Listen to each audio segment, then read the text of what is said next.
Hello everybody, good morning, good afternoon, or good evening to you, and welcome to another day in Azeroth. Thank you guys very much for being here today. Mr. Santa, Valerie, Kaushik, Bandit, Barden, Parkow, Redfire, Patrick, Chievmo, Chris, John, welcome to the stream. Today we're going to start by grinding on some pirates. We're going to head back to the Pirate Cove. And we're going to try to use the Captain's Key. We have to fight our way into the ship. We're also looking for some map fragments. Middle, lower... I guess we need the upper map fragments. And yeah, that's how we're going to start things off. Hope everybody's having a great Monday.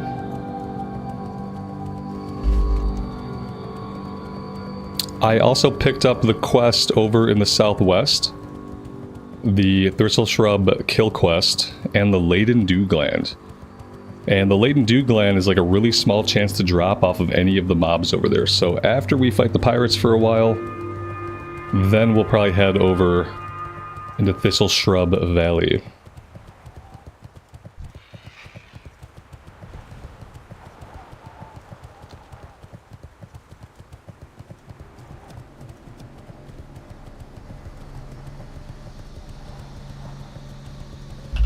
A little bit of housekeeping. I did some smelting, I did some blacksmithing, and I have mostly cleaned up our bags.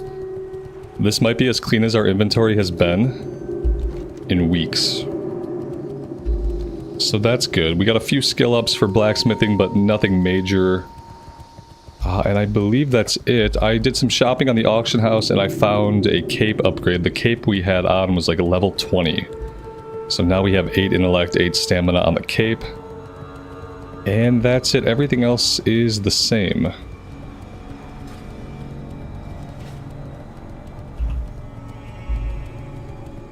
Lael, good afternoon, man. Daniel, welcome to the stream.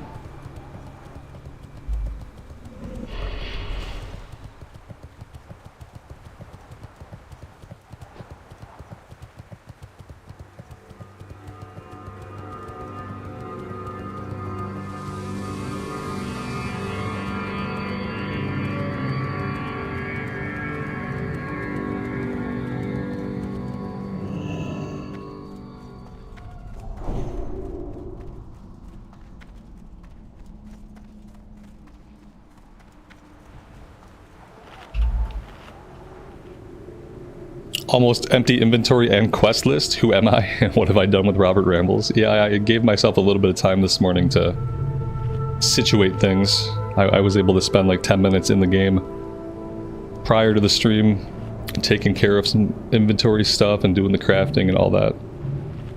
That's really all it takes. All it takes is for me to take like 5 or 10 minutes and get everything organized, but very often I don't find the time to do that.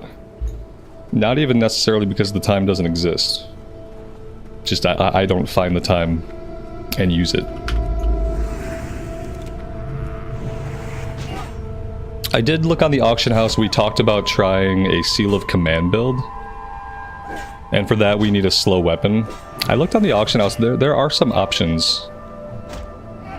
Kang the Decapitator is one of those options, but you know, it's like 500 gold. It's funny, on, I think it must have been Friday or Saturday, I saw it on the auction house for like 350. There were a bunch of them for 350, and I should have grabbed it at 350. Because it looks like the default price is about 500. And I really don't want to spend 500. Even though we have the money, I just don't want to do it. There's a couple of blue items that are like level 52, level 53 that have a slow speed. That might also be good for a Seal of Command build, which would, at that level, it would be better than what we had. So we'll see. I'm going to keep my eye on the auction house. We'll check again later today. And if we can try the Seal of Command build, we'll try it. If not, we can look for a weapon that's faster speed in a few levels. The good thing is if we want to stick with the build we currently have, a lot of the faster weapons, the faster two-hands, are really cheap. Because I don't think a lot of people want fast swinging two-handed weapons. I think our build is one of the only builds that really benefits from having a faster speed two-handed weapon. I think even as a warrior that's doing arms, you want a slower weapon speed. So yeah, all the fast weapons are really cheap. That's why we got this one so cheap, because nobody wants it. Buffalo Bill, thank you so much, man, for the $20 super chat. That's incredibly generous. I hope you're having a good Monday morning at work, man.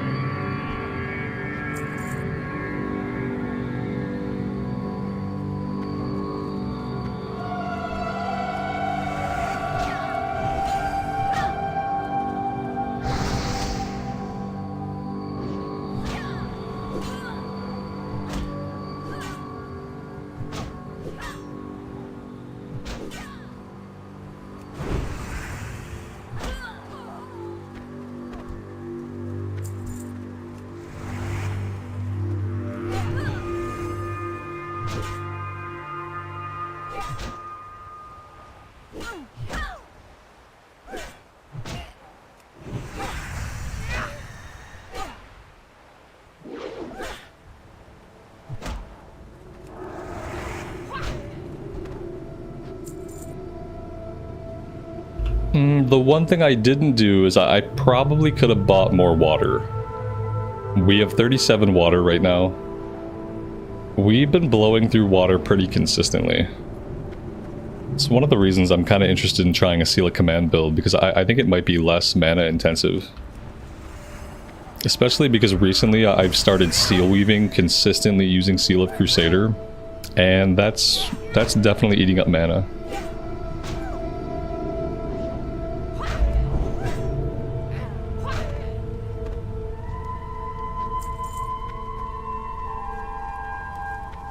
So yeah, I'll work towards the boat, but like part of the reason why we're here is simply to grind on enemies. Are we going to get any grinding done with 2 Horde in the area? What are the odds they don't double team us? I'm just gonna pretend like we don't see them, and I guess I'll fight over here for a little bit. And we'll see. It looks like maybe they're headed towards the docks. That's kind of the direction that I need to go. Let's go make our presence known. Let's find out how they're going to react to us right away. We've got more alliance over here, and so maybe we'll just have like kind of a peace. We got a lot of activity over here. Very, very busy place this morning. Much busier than I thought it was going to be. Oh, it looks like somebody might have cleared the boat for us, which is not really what I want. Again, I want to do some grinding here, but let's see if we can check out the captain's area and see if we can use our key.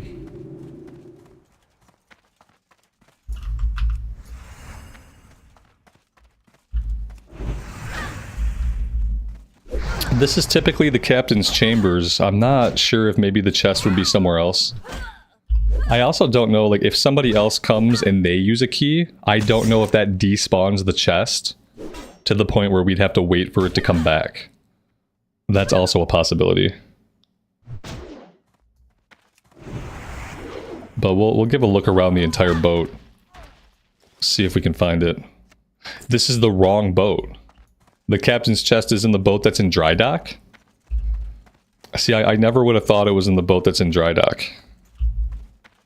I'm gonna see what's here anyway.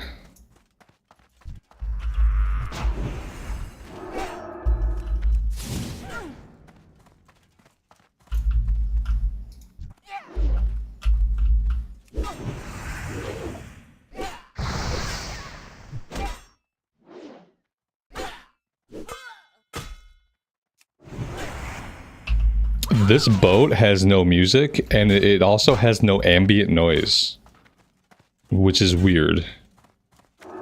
Usually you at least get ambient noise.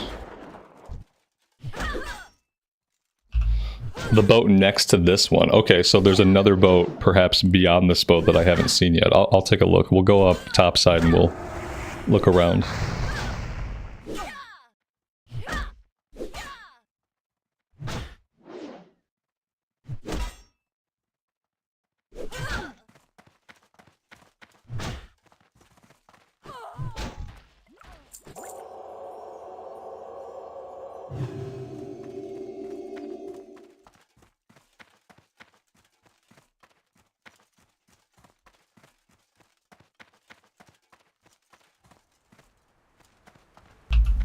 Aha.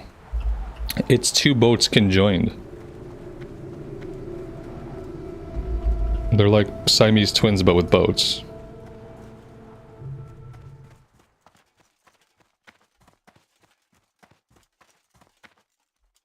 Aha. There we go. That was remarkably easy. What did I get? We got an Imperial leather helmet. Okay. I'm not really sure like what I was expecting. But yeah, there you go. Imperial, it has a lot of horns for whatever reason.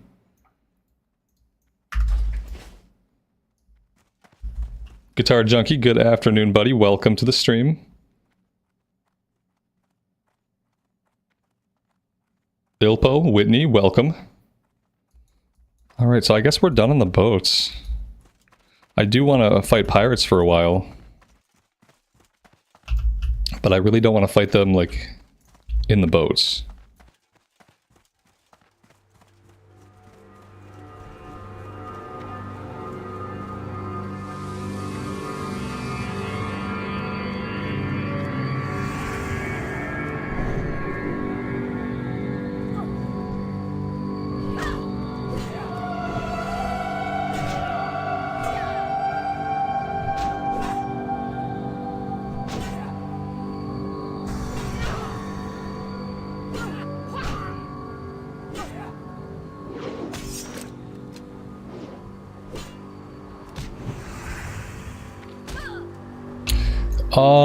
Excuse me?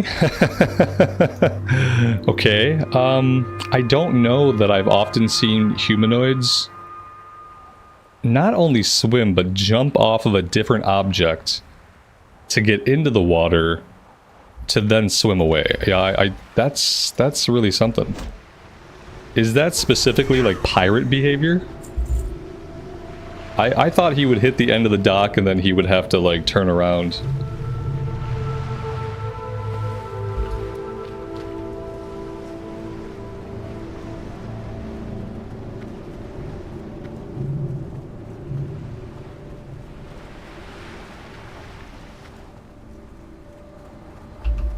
Now I don't really want to fight them near the water. And not if they're going to throw themselves off the deck.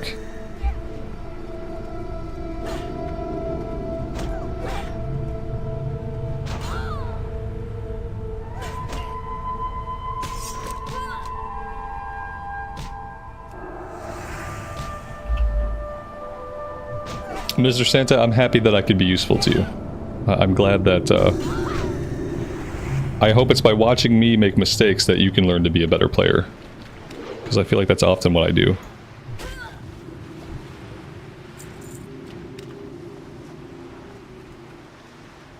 I thought I saw some ore. But maybe not. Maybe I'm hallucinating. Oh yeah, there is something here. It just took a really long time for it to pop up.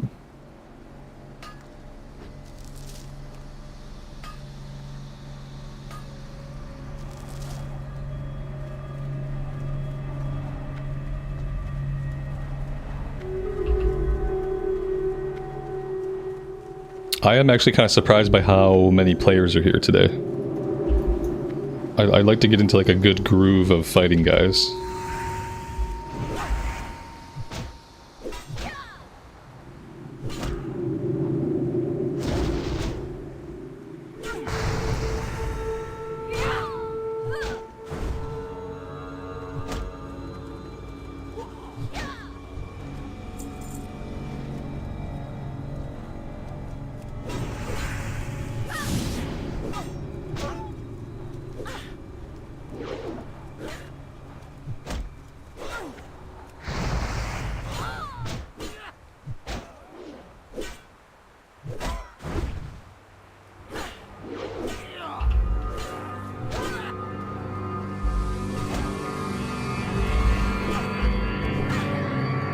Have we been affected here by the hurricane? No, it doesn't really seem like we're going to. We're obviously pretty far north for it to affect us too much.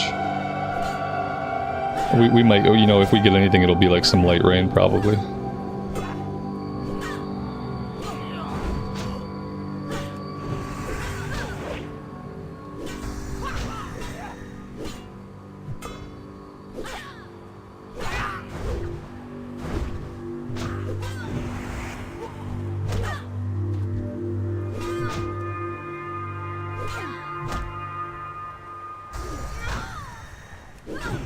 Yeah, we're gonna have to get another weapon. I want to try the Seal of Command build because I really want to find a build that's more mana conservative.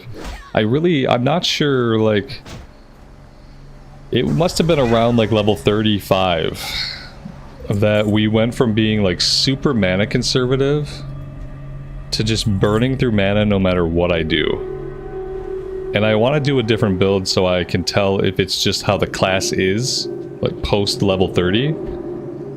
Or if it's like build specific. Because for a while we were great. And then all of a sudden we were not. And it could just be the class.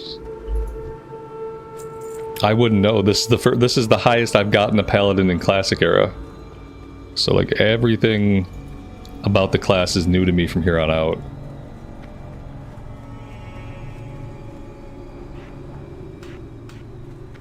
I don't like this. These are both Forsaken. I don't trust Forsaken. Oh no. This Warlock's throwing down, guys. This Warlock is throwing down. This is a level 60. I'm not gonna help this level 60 fight these guys. I'm not gonna help because I don't believe a level 60 needs to be fighting these guys. Oh, I healed it. Thought I was targeting myself. Well, now I'm in combat.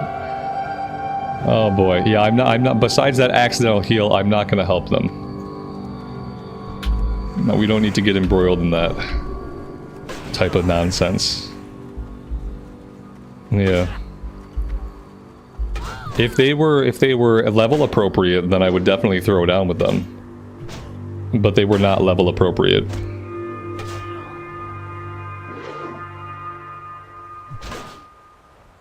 Yeah, I thought about stacking int. The problem is, like, it's so weird because it's like, it's a trade-off, okay? So the way I think about it is this. I could stack int. To stack int, I'm probably going to be giving up on strength. If I give up on strength, I am dealing less damage. If I am dealing less damage, the fight is going longer and I'm using more mana. And then if I'm using more mana, I'm negating the benefit that I'm getting by having more int.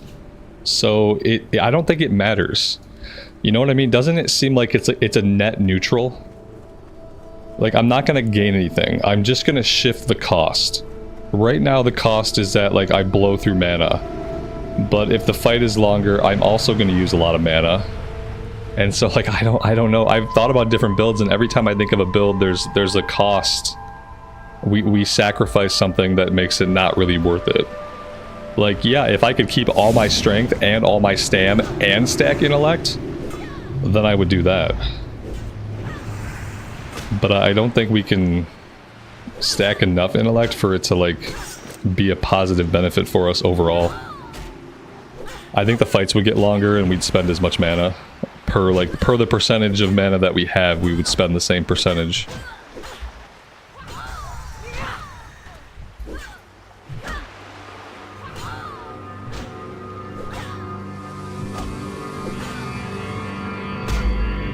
Same thing if I'm doing int on some. Like, there's lots of ways you could do it. Either way, I feel like it balances out. I don't know. Maybe we'll try something different, but I think the start is just doing a different talent build. If I do a different talent build and then things are still kind of the same, then we can start looking at our gear and seeing if we want to make any changes to the gear that we have. But I need to do the build first, which means we have to get a slow weapon. So I might have to, like, throw down some serious gold today and buy, like, a slower weapon. We'll see. We'll see how the day progresses. I don't have to seal weave. I could go back to not seal weaving. Maybe that would be okay. I think the other issue is we take quite a bit of damage in these fights. And so a lot of the mana that I'm spending is on heals. Like, a lot of my mana spend is not really on, like, attack abilities. A lot of it is on just keeping us going.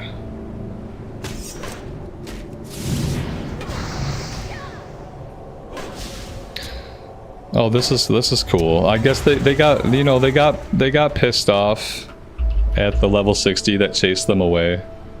And so they thought, like, I'll just go kill this asshole. Excellent. So I guess we're not grinding here anymore.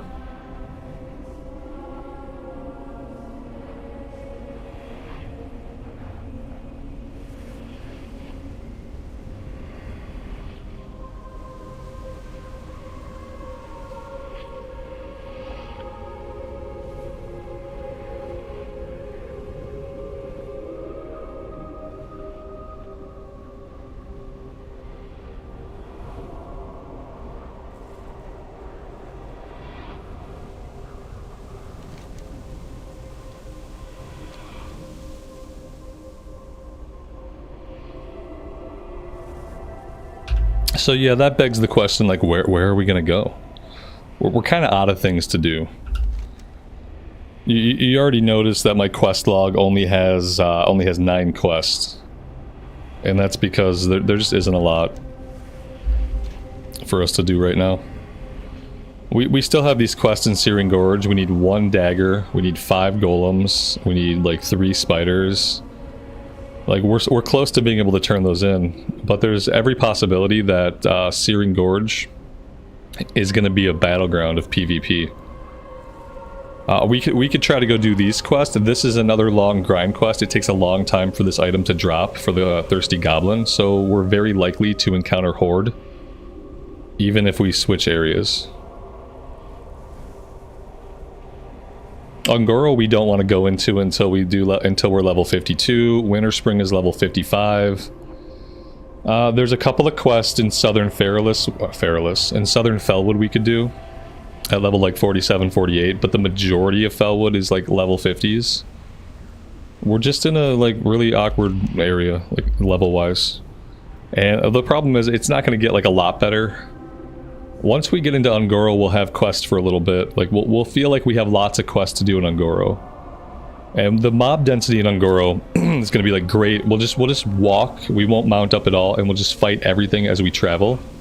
And that'll be a boatload of kill XP. But we have to get there. And then even with that, like, Ungoro is probably only going to get us to, like, level 54. And then Winterspring's 55 and up. Plaguelands, Eastern and Western Plaguelands, you don't really want to start those until you're like level 52, 55. We somehow have to get 3 levels. Which, in Classic Era, is a lot of grinding. So yeah, we have to figure that out. We could probably just, we could try to get some of these quests done. See if that helps. Alright, let's have a look around. Are we going to spawn in simply to be shot in the back again by a stupid hunter and his stupid friend? I don't see them. That means, like, basically nothing. I also don't see, like, a really safe area for us to spawn. Let's do this. Let's hide over here for a minute.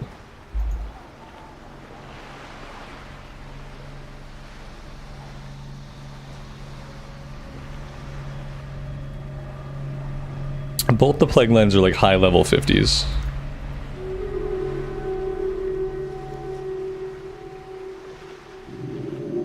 Yeah, they're just like, these are your endgame zones.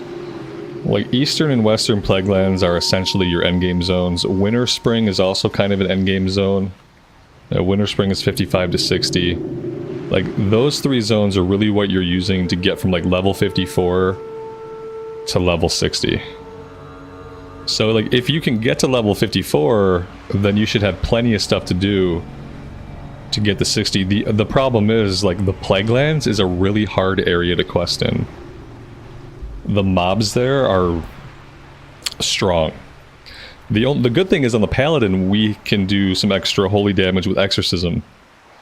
So maybe the Plaguelands would be a little bit easier on a Pally than it has been on other classes. I remember on my warrior in Season of Mastery, it was hell. Like, I almost rage quit so many times because of just how often I was getting killed in the Plaguelands on the warrior. It was crazy. Fine minerals, yeah, fine minerals. What else am I forgetting? Blessing of Strength.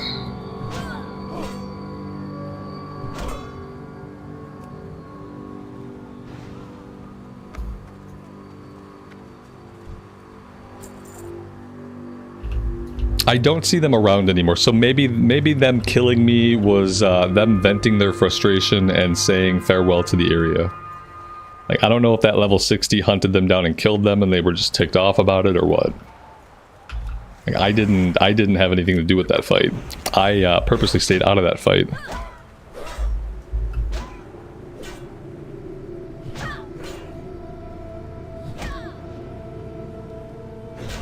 If I had a group, I would love to do dungeons. Whenever you guys want to level up some characters and come play here on the server, we can make a guild and we can do lots of dungeons. Until then, I don't really want to waste my time trying to pug. There's not a lot of groups that go out, and I don't want to spend all day trying to spam for stuff. Like, you can see the kinds of stuff that goes out.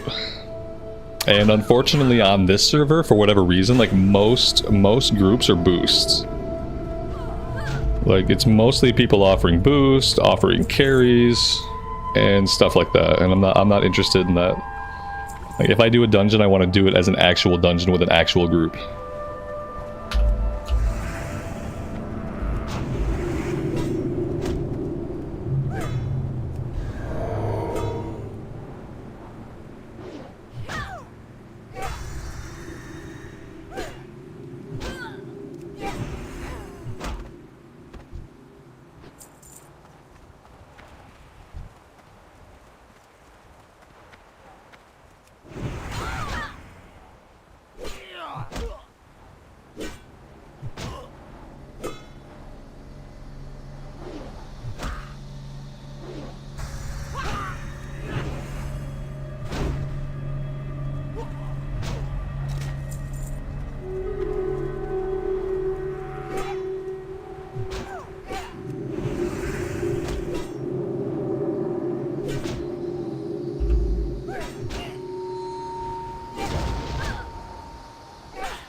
Hours of grinding per level. If I wanted to grind this level out, like let's say I wanted to completely grind out this level by just fighting mobs, probably 6 hours. I would say 5 or 6 hours to grind this level, and that's with the little bit of rested that I have. I do have 4 bubbles of rested. Like, I think if let's just say that if I sat here and all I did was kill mobs, by the end of the stream, we probably wouldn't even level. Like, we'd probably end like right here. We'd probably have like 4 or 5 bubbles if I ground all day. Especially with how we have been, like, especially with this class and how we are very mana inefficient. We are very HP inefficient. Like, every single fight we have to heal, every single fight we have to drink. And so this would take about 6 hours. So yeah. Alpha T, good afternoon. Welcome to the stream. Yeah, the guild I'm in doesn't seem to run a lot of stuff. I am also, like, in a random guild. But I don't ever see a lot of there's not a lot of leveling dungeons. I think I need to drop this guild and, like, maybe hope to get into a guild of people that are leveling up. And maybe then there would be more action, like more dungeons. I don't know. But then again, I'm approaching like a high level, so I don't know if that would be worth it or not at this point.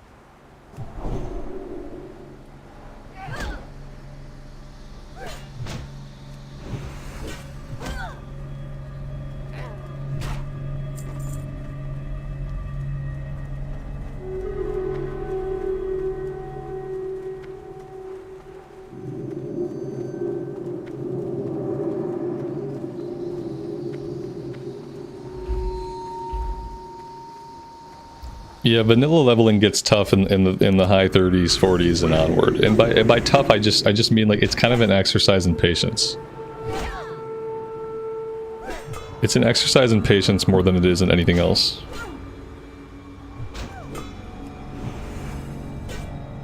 Because what happens is you start to feel like you're getting close to level cap. And we'll feel this way especially once we hit level 50. We'll feel like, oh man, we're close to level cap. But we're not. For the amount of hours that we're going to need to get from 50 to 60, like 50 is not you being close to level cap. Yeah, we're going to have to leave here. Like, obviously, we're going to have to leave. Well, I want my body to be a little bit like closer out here so I can just focus on getting out of here. We'll probably just hearth out of here. Hearthing out of here seems like a good idea. Maybe if he kills us somewhere over this way, it's closer to the... It's closer to the exit, or closer to the graveyard.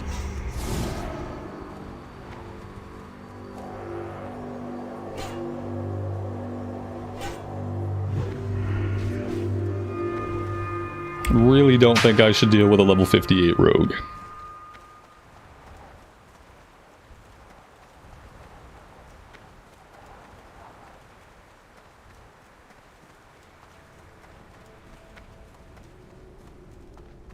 Skull is back to being set to 10 plus levels. That's a good point. Yeah, he's level 58 and we see his level. Like, I could fight him, but like I'm at a severe disadvantage already. If it was a fair fight, if I had all my HP and all my mana, I'd probably just fight him. But the way it is right now, like I just want to get closer to the graveyard. If he wants to keep following me, we'll fight him once we're closer to the graveyard. If he's gonna leave me alone, then I'm probably just gonna try to bubble hearth out of here.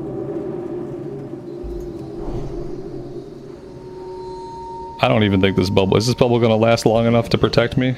4, 3, 2... Son of a bitch. Oh. So for the rogue, maybe we're gonna level on Mankrik.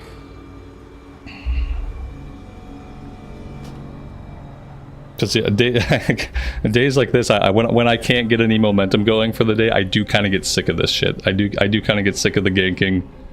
I do kind of get sick of the assholes who are like 10 levels higher than you, but they think it's cool to come kill you. It's like when I can't get any momentum for the day, then it starts to really piss me off. If it happens in the middle of my day, it's like I don't mind it. If we get into the day and we're making progress, and then all of a sudden we have a bunch of PvP, it doesn't bother me at that point, because then it's almost like a break from what we've been doing. But I think that especially when I can't even get any momentum. This happened as well on Saturday when we tried to quest in the Searing Gorge. And I couldn't even get started on anything. I couldn't get a single objective done, and I think that kind of infuriates me. Because it's like I just need to, if I don't get momentum going for my day, and this is true for me in like everything about my life. Like if I can't get any momentum going, I won't do it. Like, if I just can't get momentum going, I will give up. Because, like, momentum is what allows me to continue to do things. And to, like, continue to work towards goals. And so, yeah, this is especially just kind of a shitty way to start the week.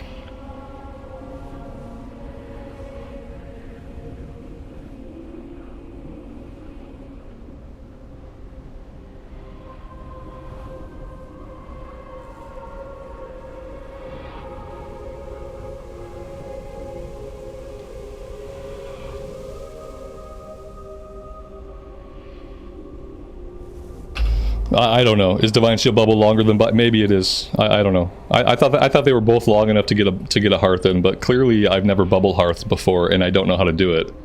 So there's that. I'm sure this asshole is still here. Like, there's really, like, I don't believe there's a world where he's not still, like, right nearby. So, like, I could try to hearth again, but I'm not. I'm just gonna run back to town, and we'll hearth from back in town. And we're probably going to have the same problem. Like, I would love to go to Searing Gorge. I'd love to go to Searing Gorge and get these quests done, but if I do that, I'm probably going to have the same exact problem that I'm having right now. So, like, my only other option for continuing to play, I guess, would be to come down here. Maybe we try to work on this. There's like a 90% likelihood that we run into the same exact situation. That we have, you know, high-level horde just standing around, ready to gank us. Seems pretty likely.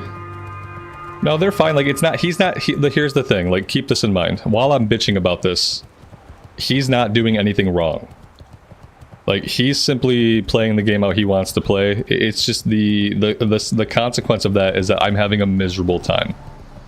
But it's not because he's necessarily doing anything wrong. Like, he's just playing the game. Everybody enjoys, like, playing the game in different ways. This dude enjoys killing low-level characters. That's how he gets his rocks off. Like, whatever. It pissing me off is my problem. It's not for him to change or anything like that. Like, it is what it is. What I do have to do is I have to decide if when I level my next character up, if it's going to be here. Or if I would like to have a different experience. That's kind of what I have to decide. I have a lot of time to decide it, thankfully.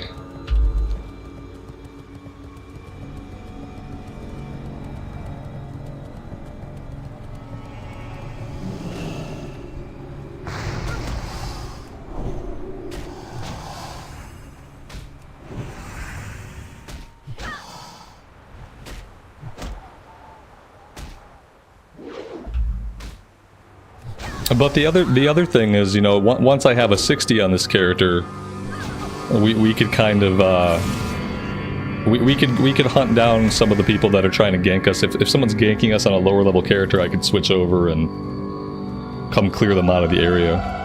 But again, that just takes time. It's like, it just takes time, and time eats into my momentum, and then all of a sudden we're 2 hours in and we haven't made any progress yet. And I wonder overall, like, how much more time it adds to the leveling process. Like, let's see, slash played. Our slash played right now is 5 days in 19 hours. I don't know what that is. 5 days, that's like 122 hours plus about 20 more hours. I feel like we're at like 145 hours of gameplay. At level 49. 5 days, 19 hours. And so I wonder how much of that time is related to PvP. Whether it's like actual PvP or spirit runs related to PvP. Or travel time as I have to leave areas I want to be in to go somewhere else. Like, if we factor in all those things, time spent PvPing, time spent doing spirit runs from PvP, time spent switching areas to get away from PvP, if we factor all that in, that could be like 10-15 hours of like additional time.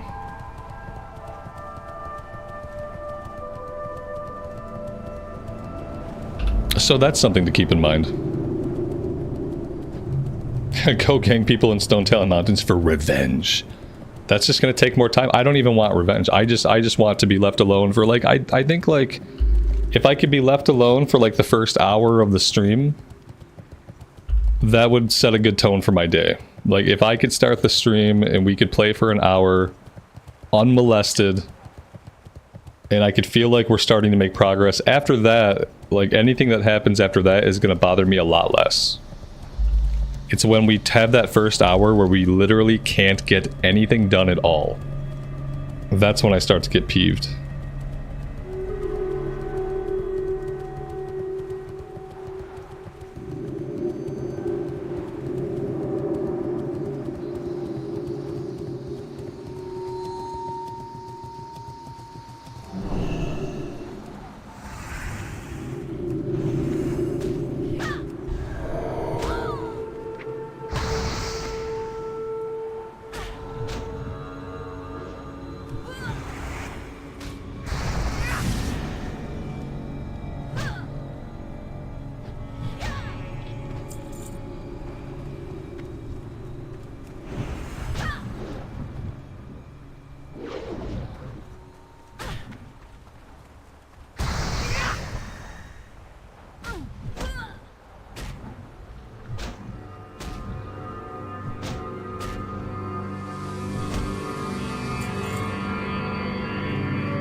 I've been trying to stay away from starting our rogue, but maybe that's a good reason for having an alt. Maybe a good reason for having an alt going is just those times when it gets too frustrating to try to continue doing what we're doing.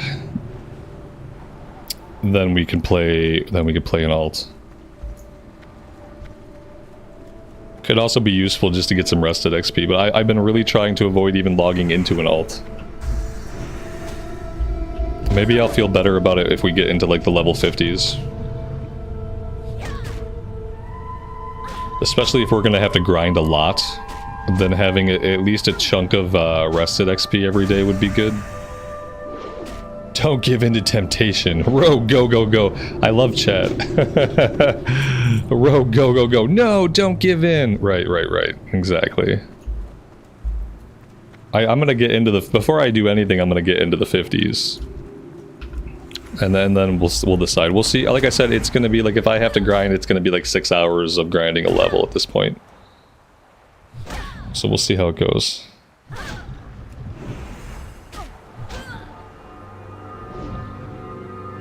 Johnny, good afternoon, man. Welcome to the stream.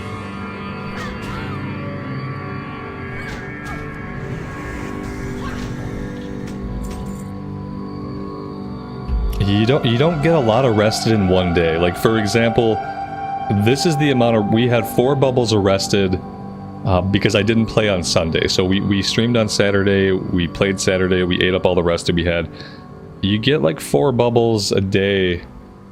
So like every other day, like it wouldn't get us far into the session. That's the problem. Like a couple of bubbles of rested XP like aren't gonna help that much. Like we'll burn these off before we find the laden dew gland. Before we find the item, we will have burned these rested bubbles. It takes a while for rested to accumulate, and I don't want to take too many days off a character that's sitting in the 50s. That's the other issue.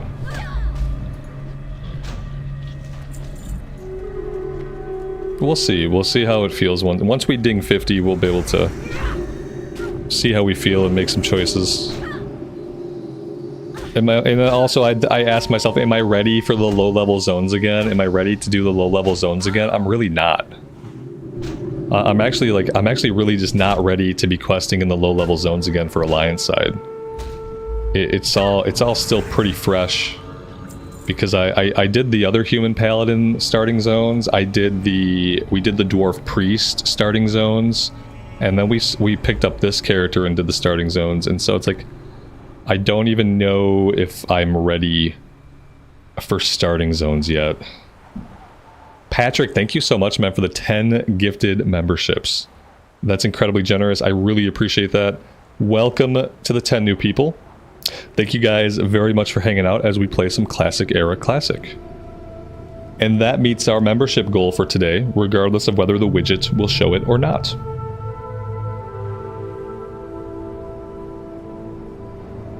Higher level zones have more of an appeal to me right now because we've played in them less.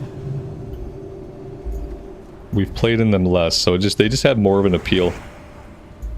We've played a lot of hardcore, so we've played a lot of the low-level stuff. Another thought I had is like not to start up the rogue yet, but to jump out. We have a level 42 hunter on this server now. We have our level 42 dwarf hunter, who was a hardcore character, who never died. We stopped playing her when Season of Discovery came out. We stopped playing her for Season of Discovery. And we could spend some days on that character leveling up the hunter. And that would keep us in the higher level areas, like Desolus and up, so we could see some more of the higher level areas without starting up an alt. That's something I've thought about too. Because on a PvP server especially, I wouldn't mind having a hunter. This is the rogue, is it not? Is this not the rogue? Chicago. You'd think with a name like that I'd remember it, but I don't remember stuff.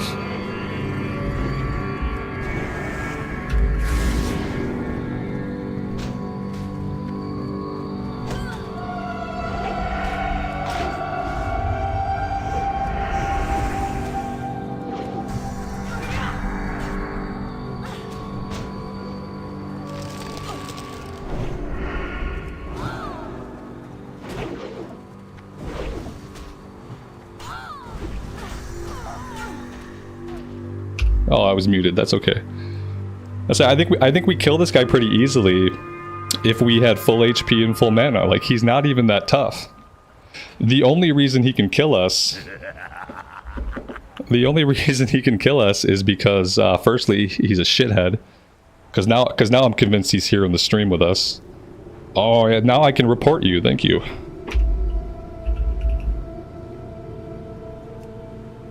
Thank you very much. Now I can report you.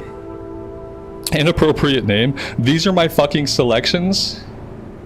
My fucking selections. What about inappropriate behavior?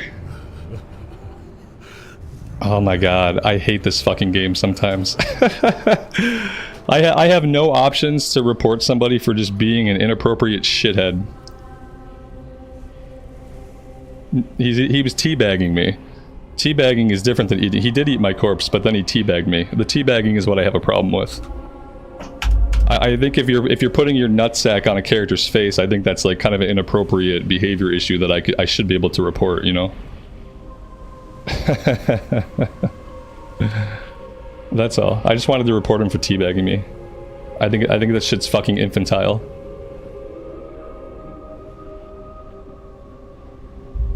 He didn't follow me. He's watching where I'm at in the stream.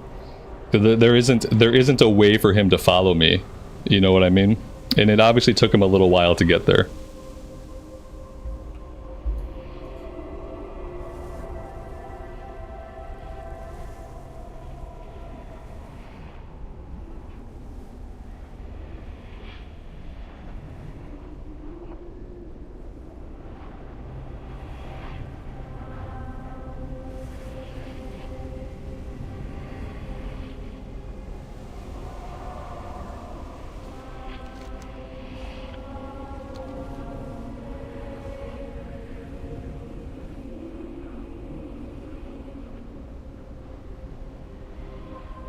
It's probably Alex. Yeah, probably.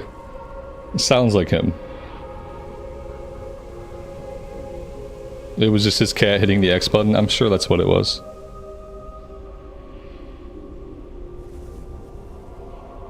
It's the price to pay for gold and other streamer privileges? Wow. Wow, that's fucking brutal. I guess.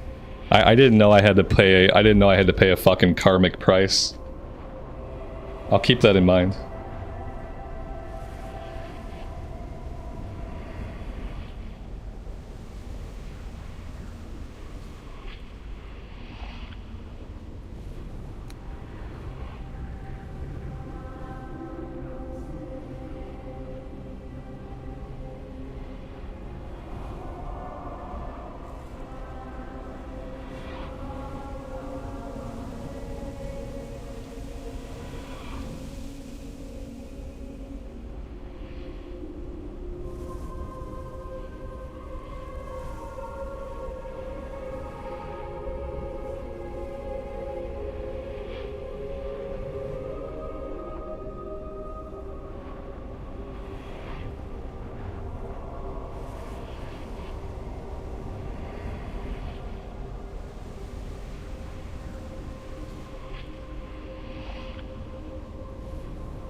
All right, so we'll give it one more shot. I'll stay here for a little bit, and I'll try to keep in mind that this asshole is going to jump me at any opportunity. So I'll just try to keep my health and mana up.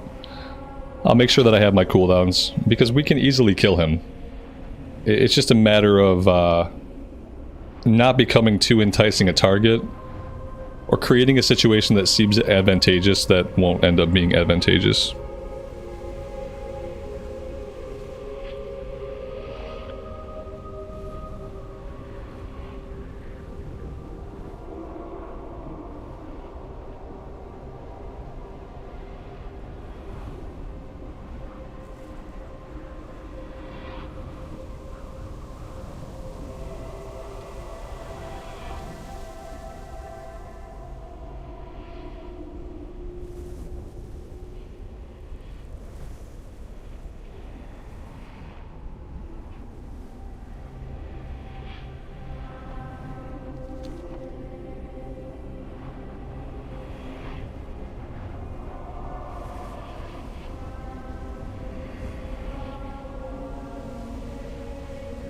The corpse walk is long. The corpse walk is long. Yeah. It is long. It's very inconvenient, which is the point. He's obviously camping me. Yeah. But it's also really obvious that he's weak and that he can only kill me if I'm already out of mana and out of HP. So if I don't let myself get into either state, then we should be able to kill him. And then once we kill him, I'm gonna kill him over and over and over again. So, yeah. And if it doesn't work out, we'll go somewhere else. Here we go. Yeah, here we go. That's a fucking long gouge. Why is gouge so long?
Yeah, it's definitely a stream sniper, which I appreciate. It's like, yeah. There's like there's an old Air Force saying from like back in the day, and it goes something along the lines of, if you're not catching flak, you're not close to the target. And what it basically means is, like, back then they didn't have good ways of identifying where the target was. And so they gauged if they were getting close to priority targets by how much anti-aircraft fire they were receiving. So if you were coming under a lot of fire, you were close to a priority target. And so that means, like, you know, basically the more shit you take, like, the better you're doing, I guess. If you're not taking flak, you're not approaching the target. And so, yeah, so I'm taking flak, so I appreciate what that means. I appreciate that it means that, like, it's like a measure of success. It's crazy that, like, the way that this works is the fact that there's some shithead who wants to corpse camp me and stream snipe me. Like, that means that I have achieved a measure of success. It's just a really shitty way to measure success. But it is what it is. Yeah, it just is what it is.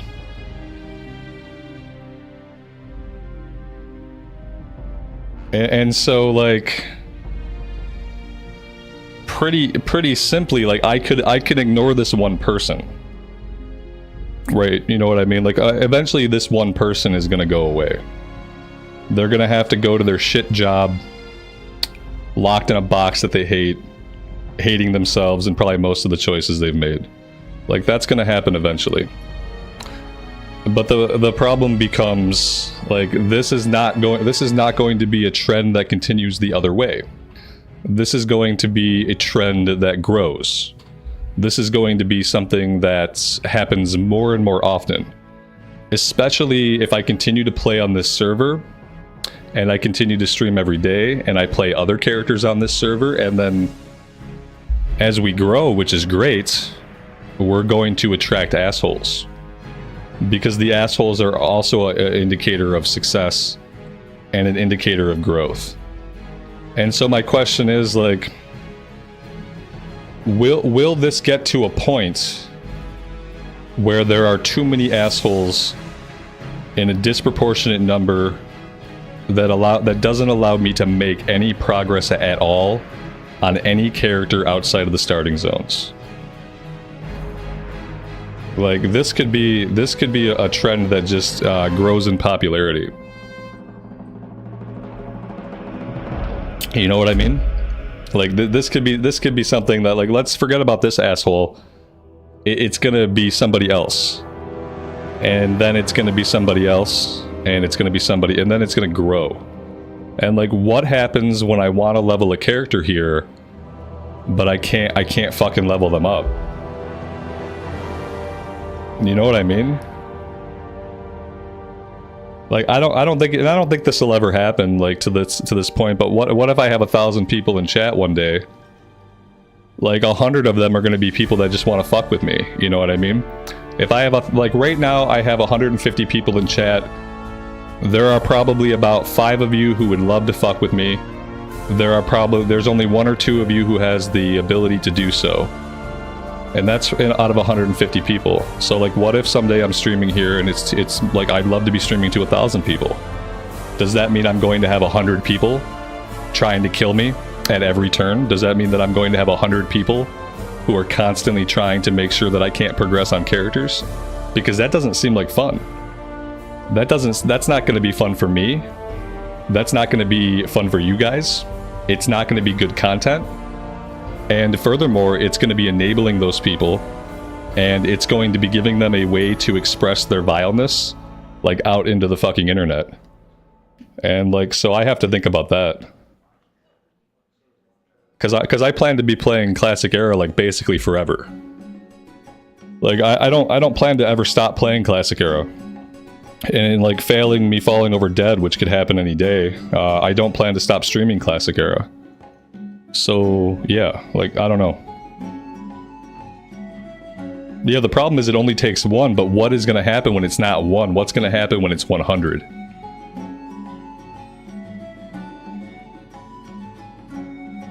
"69 deaths? Nice, nice, nice. What a milestone."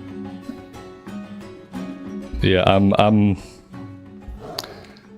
Apparently, I'm going to have to do some thinking. We're going to see how the rest of the day goes. But yeah, at this point, it's not about this person. It's not about this one person, but it is about what this person represents. It's about what this person represents and, like, what the potential future is, because there are many more people like this person. They just haven't found me yet. You know what I mean?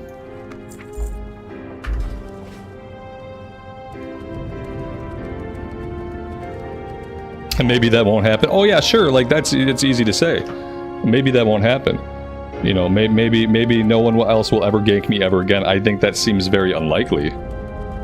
And if that is happening, then in a way that means that I have also failed. So yeah, it's like a double-edged sword.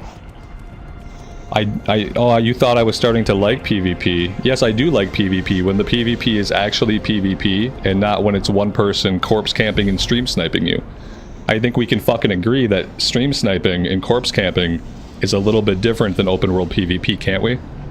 Can you agree to that? How are you? If you can't agree with it, let me know so I can kick you. Because I'd rather just cut to it. Be good.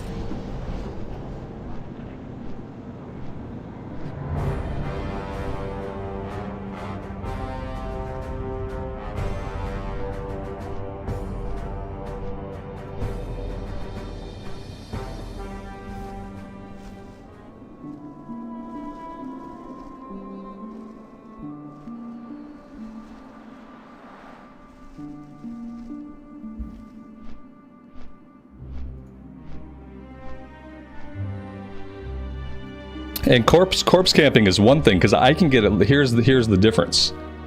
I can get away from someone who's corpse camping, because after a certain point there's no way for them to follow me. I can't get away from someone who is stream sniping me. Does that make sense? Because if someone is stream sniping me, they can fucking see where I'm at, what I'm doing. So this is wholly different from corpse camping. If it was just corpse camping, you can get away from a corpse camper pretty fucking easily. If the dude was just corpse camping, he wouldn't have been able to track us from the Pirate Cove to Thistle Shrub Valley.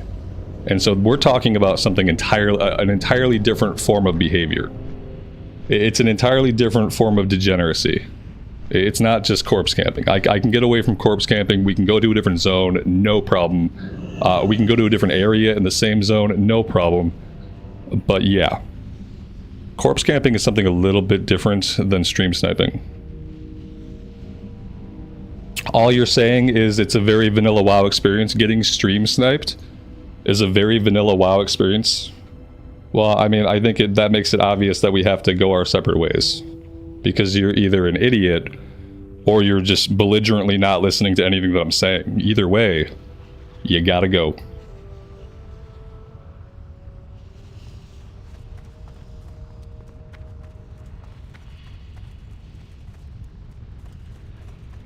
I thought we had a vendor here somewhere.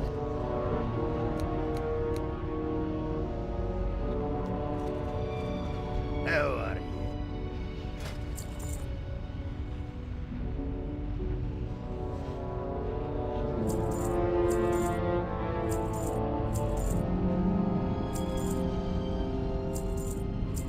Watch your back.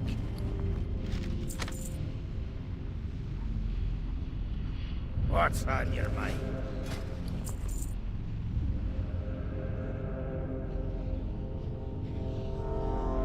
Off with you.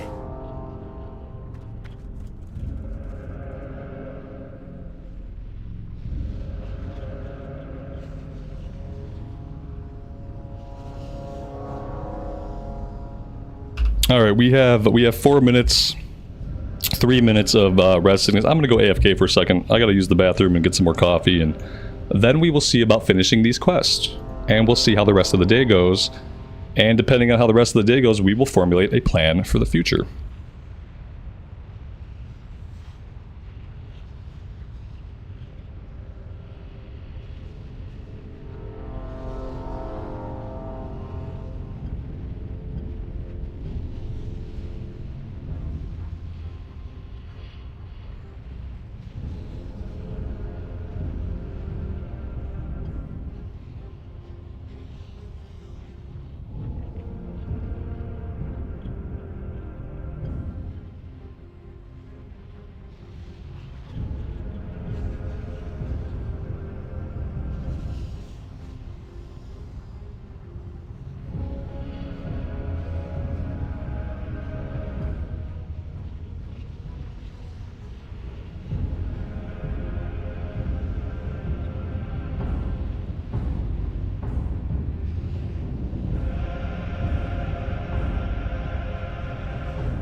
Alright. Let's give this another chance.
Yeah, if I wanted to do PvP talents, I would probably grab a Vindication and Eye for an Eye. I just don't know if I want to walk around with PvP talents.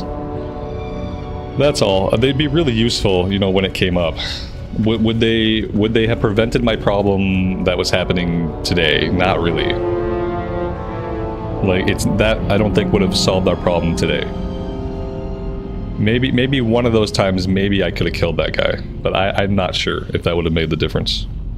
And it's ultimately not going to make a difference if someone decides to bring like a level 60 against us, you know? Like, they would be useful, like, for sure. No doubt.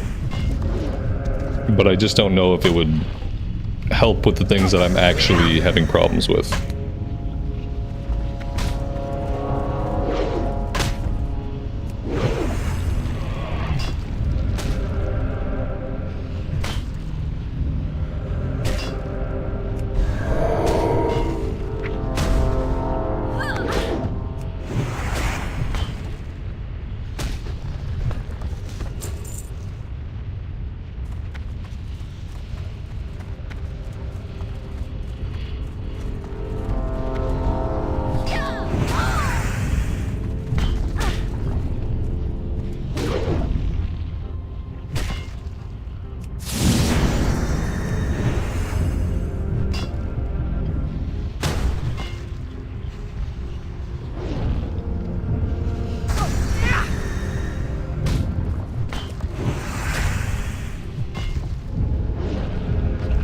Yeah, I mean, the only thing I could do to help it is I could go play on a PvE server.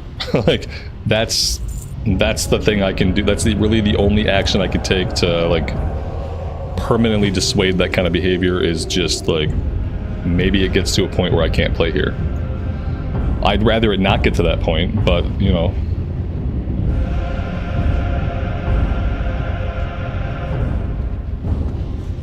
I would very much like to get these quests done, so I'm not gonna throw down with this guy.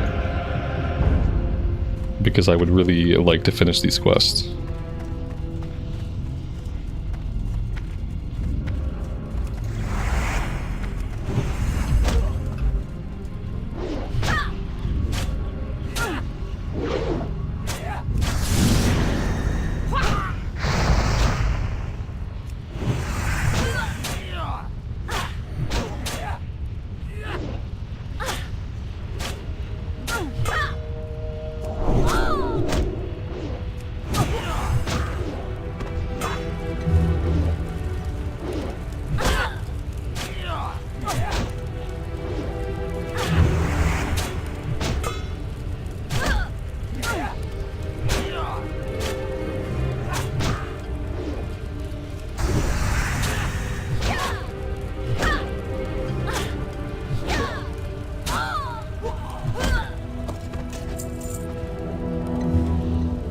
We got the key to freedom.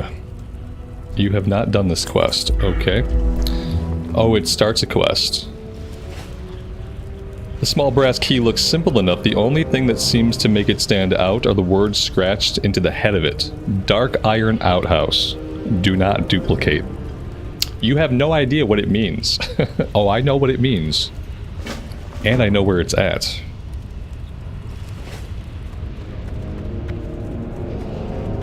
Like, why wouldn't we know what an outhouse is? Why would it say you have no idea what it means? I'm pretty sure our character would in fact know what an outhouse is.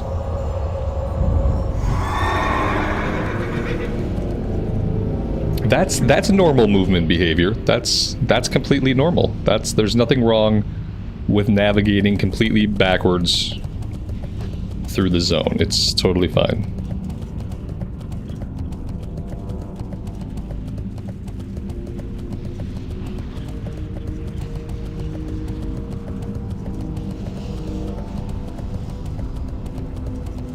That's endgame movement, right. You learn it at level 60. Right, it's plus 60% speed only when moving backwards. Someone is killing all the mobs we need. Like, all the sentinels are dead, the spiders are dead. Someone is moments ahead of us, killing all of our mobs. It's probably that hunter that I let live. He's probably the one killing everything.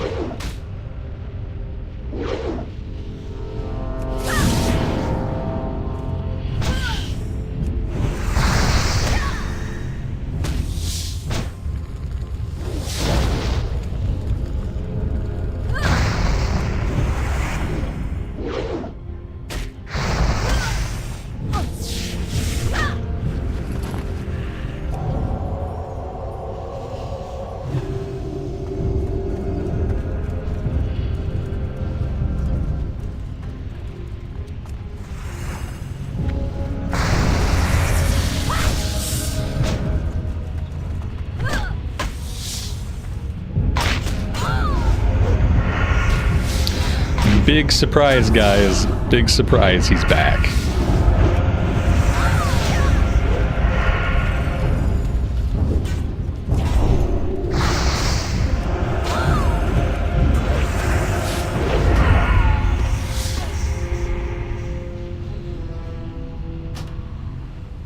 Oh yeah, for sure.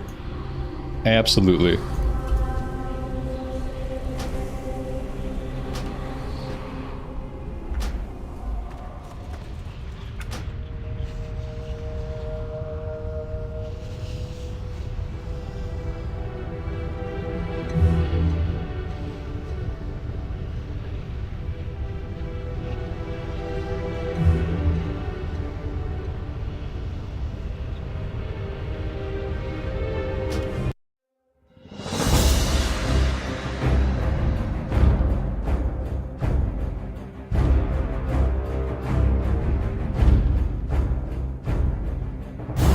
It was probably the same the guy I kicked. Ah, yeah, doubtful, but...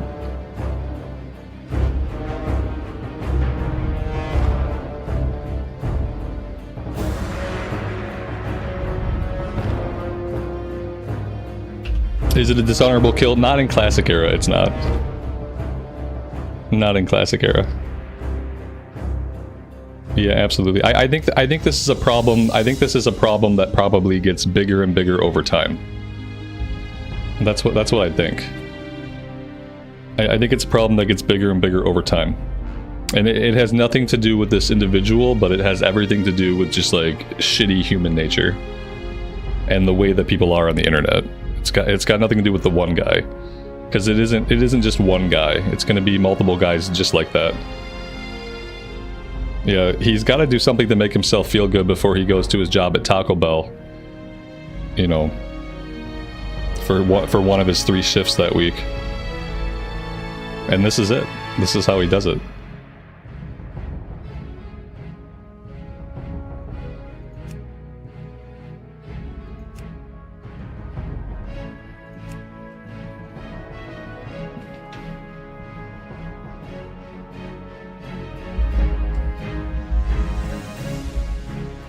I'm not gonna give up on the character. Like, no way. Like I said, eventually this guy will have like real life stuff he's got to do. So he gets bored in his mom's basement. Yeah, exactly. It's right. That's if he hasn't already chopped her up and put her body parts like in a concrete cooler, dropped it in the middle of a lake or something. That, you know, we're assuming that he's not full degenerate, which he probably is. A warlock. I mean, we could start something else on Whitemane, you know, like we could start a rogue on Whitemane, we could start lots of things on Whitemane.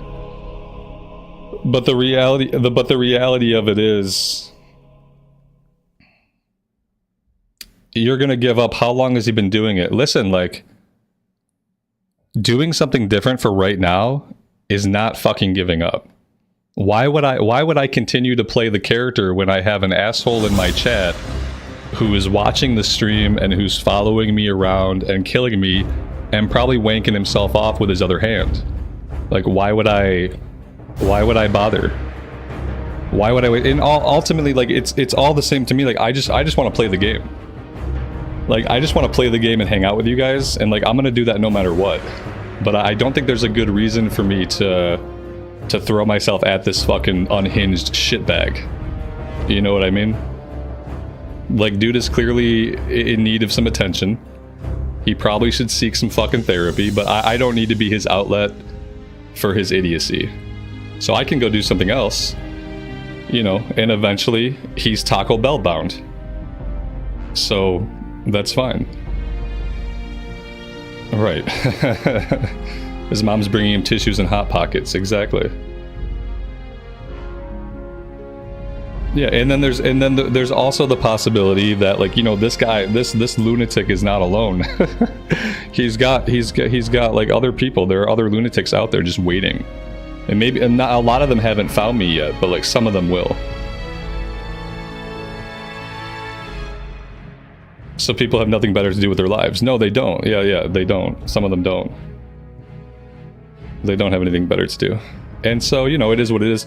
Ultimately, like, what I want is to play the game, hang out with you guys, and make progress. And that's it. And like, PvP's been fun. I've really enjoyed open world PvP. It's been a blast when it hasn't been this. It's been a lot of fun. And so, like, definitely, if I played completely by myself, if I didn't stream this game, then I would probably find a permanent home on a PvP server. As a streamer of this game, and as one of the only people streaming it on YouTube, period. Like, I'm pretty sure, like, right now I'm probably the only person streaming this on YouTube.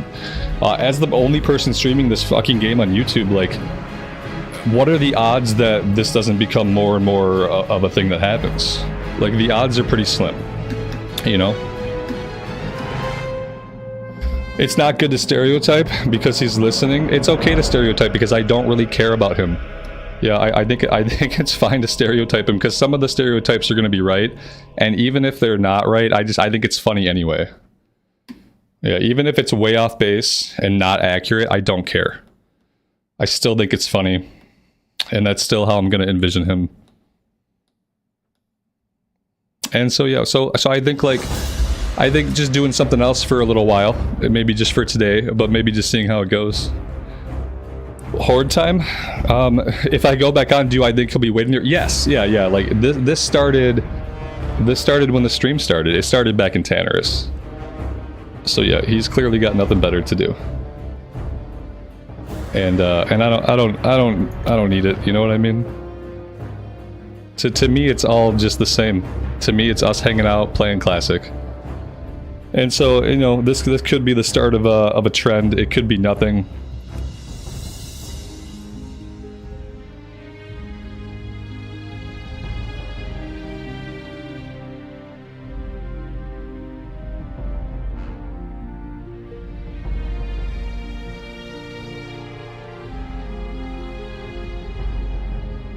Here, you know what we can do? Here, let's do this. Just because I know some of you guys are like, oh, there's no way that he'll just follow you around. You're giving up too early, and like a lot of you who feel this way, you're not speaking up in chat, but I know you're out there. You're like, oh, here we go. Rambles is any reason to give up on the character. You're giving up way too early. There's no way this guy's stream sniping you. I know you guys are out there who feel this way. So here's what we'll do. This is what we'll do, and then we'll see how this goes. What level are we here? We're level 42. We've got ammo for days. We've got bag space. We're good to go. Where are we good to go? We're good to go. We're good to go right to Booty Bay. Relatively close.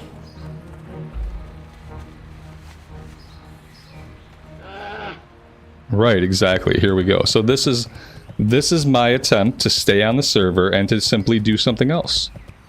Well, I'll try to like formulate a plan through critical thinking and not through like emotional response. Obviously, my emotional response, knowing that there will be more people who do this as I level up more characters on Whitemane, my emotional response is to say, fuck this, fuck these people, and to go play on a PvE server. That's my emotional response. So I'll try a more critical thinking response, and we'll gather some data. And some of the data that we're going to gather is if I'm encountering this problem where I have a shitbag stream sniping me, can I switch characters? Can I switch tasks? Is there a way for me to continue making progress on the server despite this happening? So this is going to be a test of that.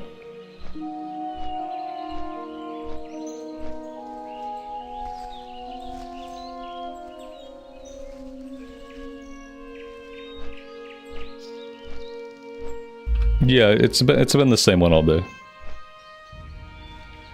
It might only be safe to do dungeons. Yeah. If I had a group or a guild or something, then sure, I could do dungeons. But I don't know if that's gonna actually happen. I also feel like on clusters like Mankrik, when I see the activity like in there looking for group, it's not all boost. Like there seem to be a lot more like normal groups that go out on PvE clusters, and on the PvP cluster it's all boost and carries. And I don't know why that is. Like on the PvE cluster it's like legit groups looking for ZF, looking for Ulamon, looking for like dungeons, and it's like on the PvP server it's all people selling carries, people selling boosts and stuff like that. And I don't know if that's like why the difference exists. Yeah, but Mankrik feels noticeably quieter. Exactly, it's a trade-off, right? It feels a little bit quieter because overall there are like a little bit less people playing on the cluster. The most populated cluster would probably be the Mankrik cluster, because Mankrik has Mankrik, it has Pagel, and it has a lot of the other PvE servers. So like in the US, Mankrik cluster is probably the most populated PvE, but it's obviously not as populated as the Whitemane cluster. But the community also seems to be a little bit different. There's less gold to blow on PvE? Maybe that's what it is.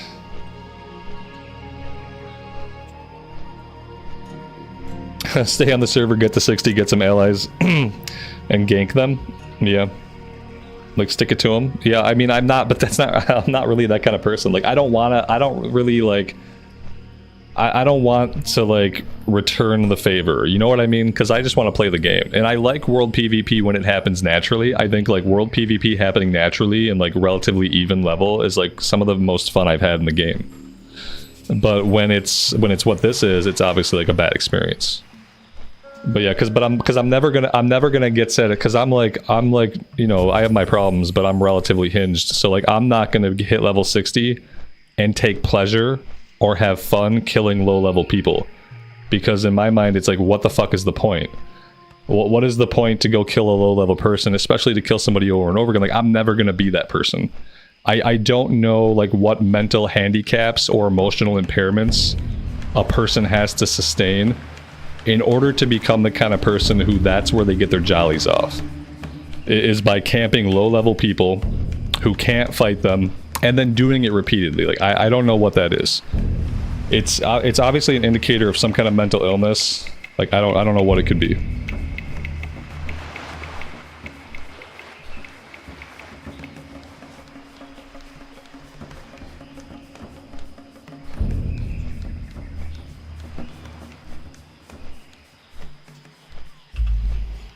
Yeah, I agree. PvP has been fun when it's been fair. It's been exciting when it's been relatively fair. It's not just fair, okay? Fair is not the right word, because oftentimes PvP is not fair.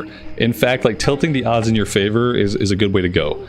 But yeah, it's natural. You know, like, world PvP is fun when it's natural, but if I'm gonna get one stream sniper for every 100 people that I have in chat, then that number of stream snipers is going to grow, because right now that seems to be the ratio, is we seem to have about one stream sniper for every 100 people hanging out with us.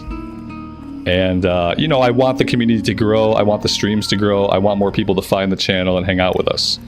And so that's my goal, is to make the number of people hanging out with us increase. And if the effect of that is that the number of stream snipers increases, that's bad. Like, that's not going to work on a PvP server if I'm increasing the amount of people who are getting their jollies off by coming and stopping me from making any progress. You know?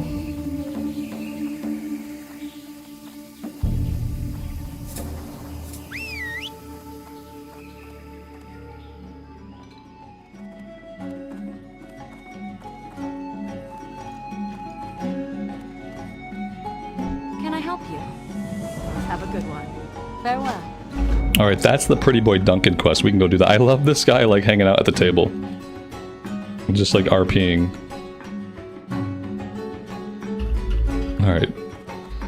Yeah, we'll do some stuff on this character for a bit, and that's okay, but I have a lot to think about.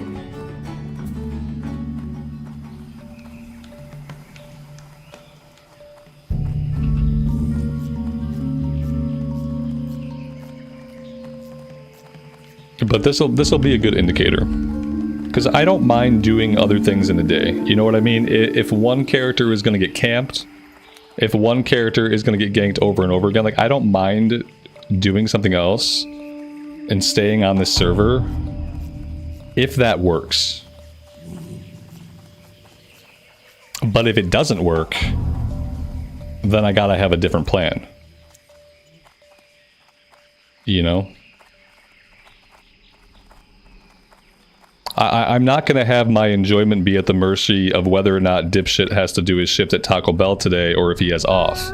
You know, like, that can't be the indicator for success for the stream. And so if this is just going to be a constant thing going forward, where it's going to be one person or another that wants to do this, then we have to have a different plan.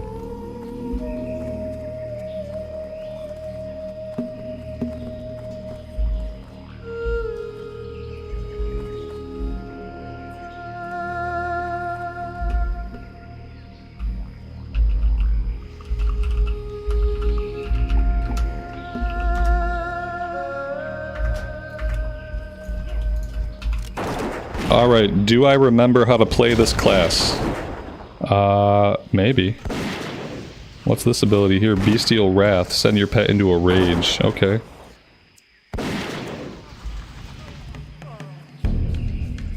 And I thought, okay, oh, he's bound, his attack is bound to mark. So if I do Hunter's Mark, that'll send him into auto attack. There we go. Besides that, Serpent Sting, Auto Shot. See how that goes.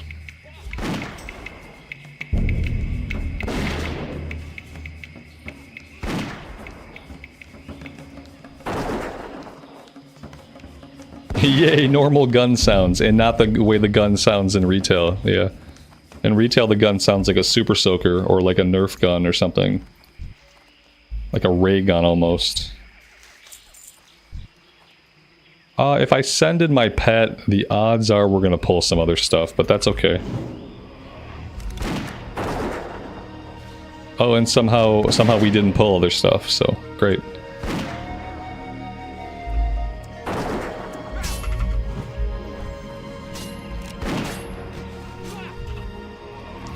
Yeah, this hunter was our hardcore hunter. We were playing this character right up until Season of Discovery came out. Which, you know, we obviously never should have stopped playing this character. But we gave this character up for Season of Discovery. And then I transferred her over from Defias Pillager over here to Whitemane.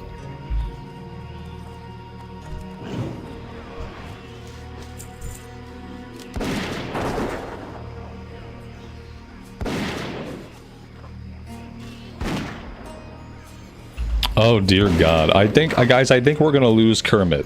Yeah, I think we're gonna lose him. I think that we should probably get out of here. Like, that's just like my thoughts on the matter. Cause yeah, Kermit's toasted. Oh, maybe we're not gonna make it. We can do like a wing clip. That didn't really have a lot of success. Yeah, I clearly don't know how to play this class right now. Feign Death is a great idea. Let's do that. Thank you. There we go. Alright, Pet is dead. Let's bring back Pet.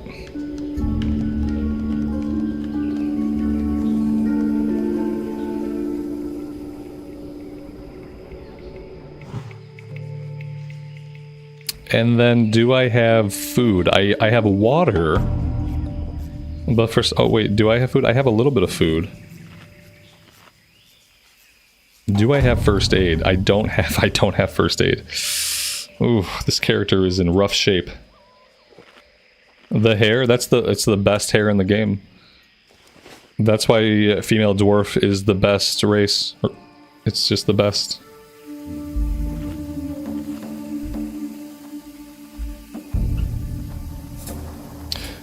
Will the rogue come to Stranglethorn Vale? That's what we're testing.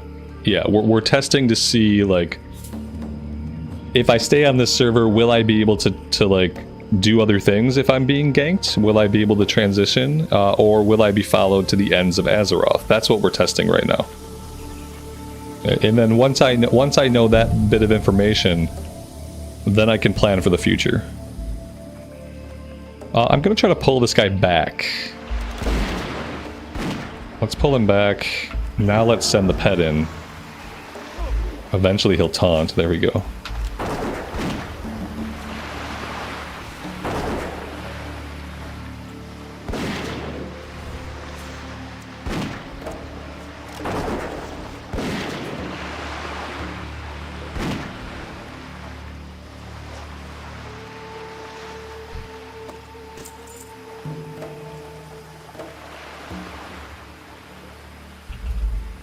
We also need snuff, so maybe we should just kill all of these guys.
and guys, we have an answer for today.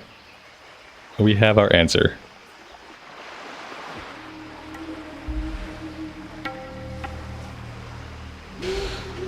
Yeah, guess who?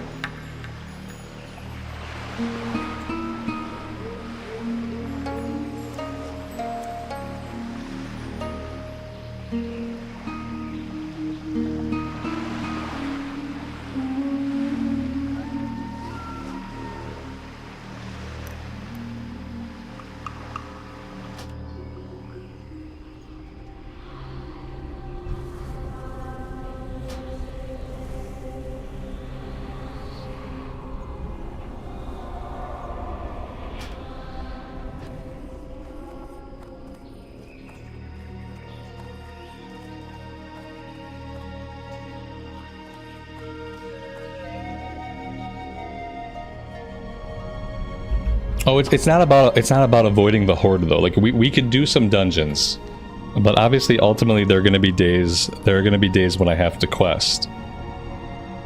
And yeah. And so like, you know, this individual person will eventually get bored and they'll go away and I'll never see them again. But this isn't going to be the only person that behaves this way. And the bigger the community gets, the more people we're going to attract that behave this way. That's what's going to happen. And so unless they all are going to send me like their Taco Bell work schedules, so that I know when they go to their like minimum employment jobs, where they suffer in emotional and mental anguish, unless they're going to send me those schedules, like I really don't know like when they're going to be around. You know what I mean? Maybe we could mass report him. I'm not sure if like mass reporting is ethical, but then again, they haven't really given me a resource or recourse to report this type of behavior. Obviously, this type of behavior is very limited.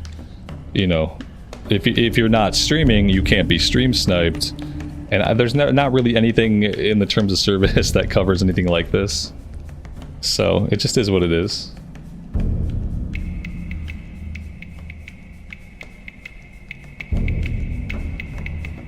It only makes it worse if I say stuff like that. I don't really think so, and if it does, I don't really care. I'm using words in an obviously like overdone manner to express a level of loathing that I feel. I'm like basically fabricating a reality for this person that mirrors how I feel about their soul. And so it doesn't make it worse, and it makes me feel better. So, and I feel like I'm actually able to express how loathsome I feel like this individual is by painting these portraits of him, which may or may not be accurate. I don't feel bad about it. I don't feel bad about it.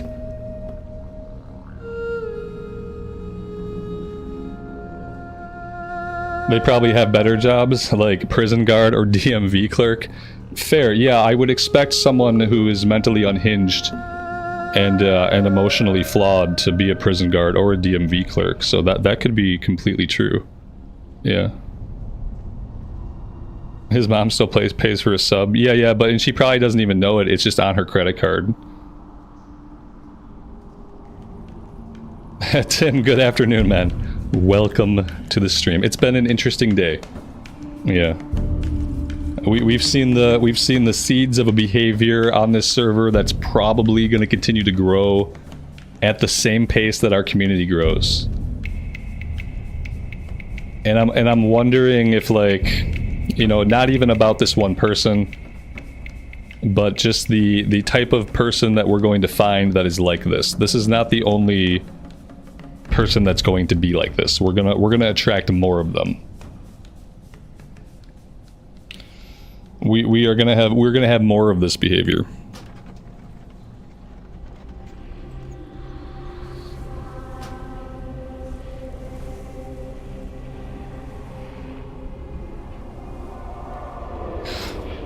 make the stream members only. I would really hate to do that. Obviously, like I'd really hate to do that. Yeah. Maybe that's the way I get to play that character though. Maybe I can do other stuff, but maybe for the time being that's the only way I get to play that character. That'd be something. It's an idea.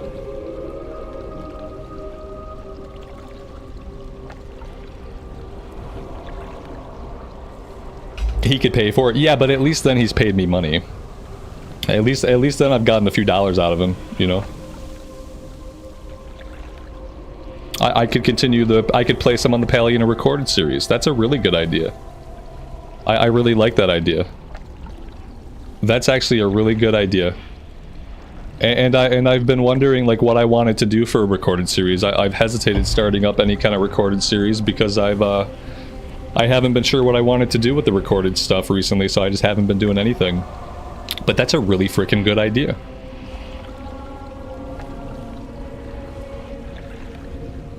Yeah, and it wouldn't, you know, we still got a lot of gameplay to go. But that would be a decent idea. And then there would definitely still be days I could stream it. You know, there's probably still there's days when this person will not exist, and maybe we'll get lucky and there won't be other people like this. So there could be days when we can get some stuff done on the stream with the character, but doing it as recorded stuff is a really good idea, as a way to get it finished off to 60.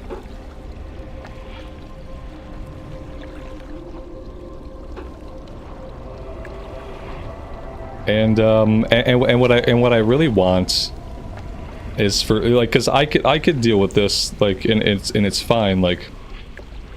I can absorb the negativity created by a person like this. Because I've faced a lot of negativity in my life. And I'm not a very positive person myself. And so I could absorb this type of thing and deal with the negativity of it emotionally. But then I feel like I would just be doing a disservice to you guys. And I would feel like I'm not really creating the type of environment like that I want for us to be able to hang out in. And just play some WoW and make progress and see content. If I'm dealing with this on like a daily basis, like yeah, like I could deal with it, but I wouldn't feel right about it for you guys.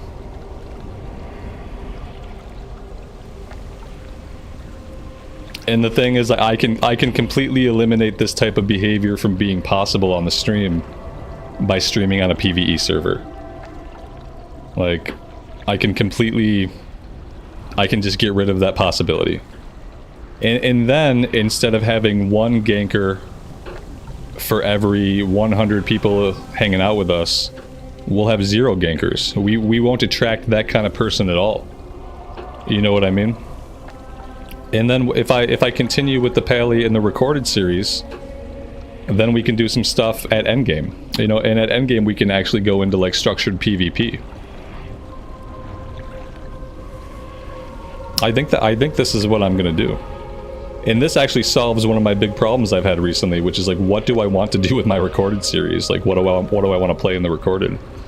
This asshole actually like helped me out a lot. Like, potentially like fixed my problem, which was that I need to have a classic era like series going in a recorded, but I couldn't figure out what I wanted to do. This guy actually helped me out immensely. Because also he highlighted to me what's going to be a future problem that like I hadn't really considered.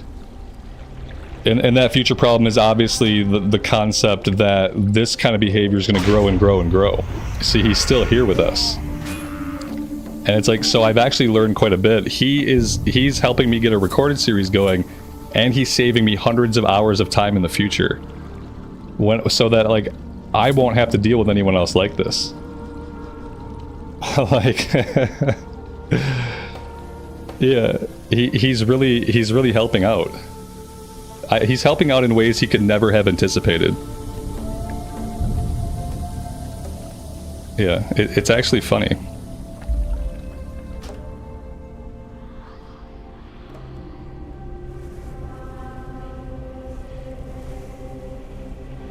And then what we'll do on the Pally sometimes is like maybe what we'll do is like at the start of the streams, even when we're streaming on PvE server, maybe we log into the Pally and we do some fishing and we work on professions, and we do auction house stuff, and we can do that stuff either at the beginning of each stream, or we can do it at the end of each stream. Because, you know, I don't tend to work on professions or do fishing and stuff when I'm doing a recorded series. So we could still use the streams to get on the pally every day. It's just that maybe the stuff we're doing is a little bit different. We could also just spend the streams looking for groups for dungeons if we wanted to stream on the Paladin. You know, once they have built up some rested XP. So I think this plan actually works out.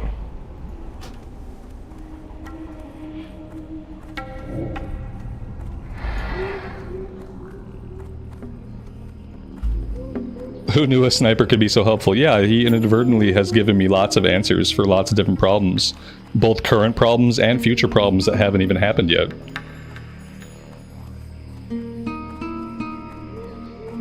Yeah, I think that's a good plan. And then there will probably be days where we can jump on the Paladin and still stream on it. Absolutely.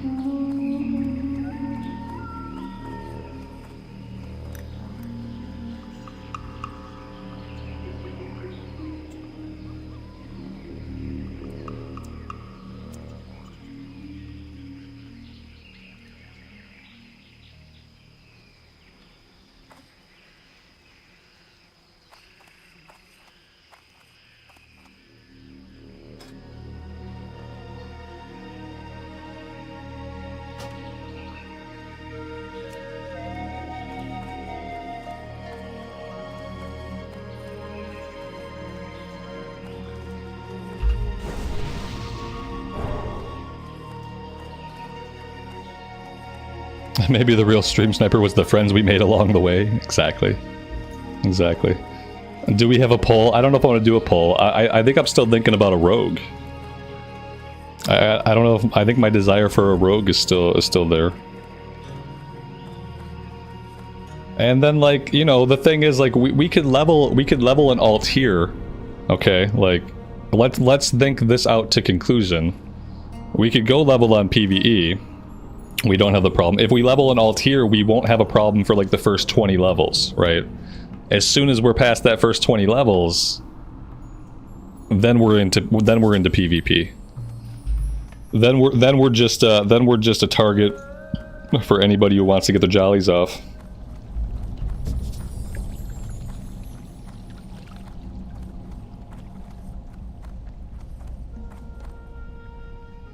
I reported them already. I didn't link the stream. Yeah, I should have copied you know, no one's gonna that's assuming someone's ever gonna look at it.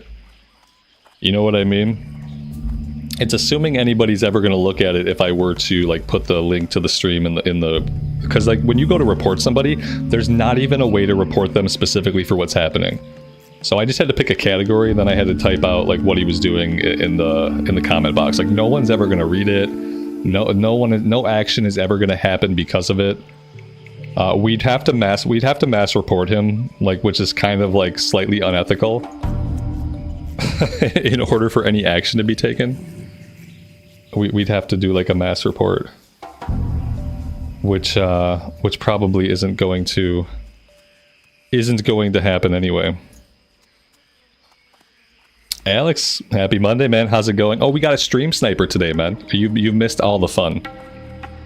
Yeah, we've had a stream sniper all day. Let's see. I'm sure we can get him. He's basically a puppet dancing on my strings at this point. So let's see if we can draw him back out.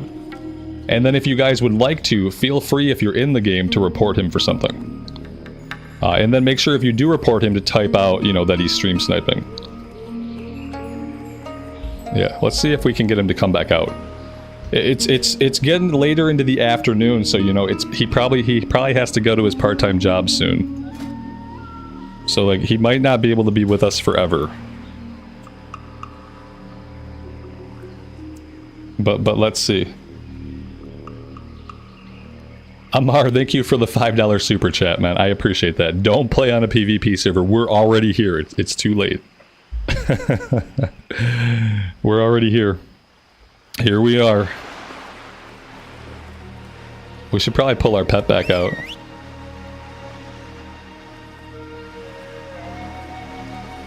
He had to go eat supper with his parents. Yeah, exactly.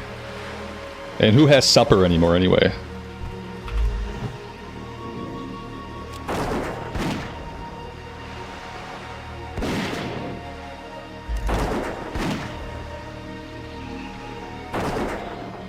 Yeah, he's got a weird O in his name.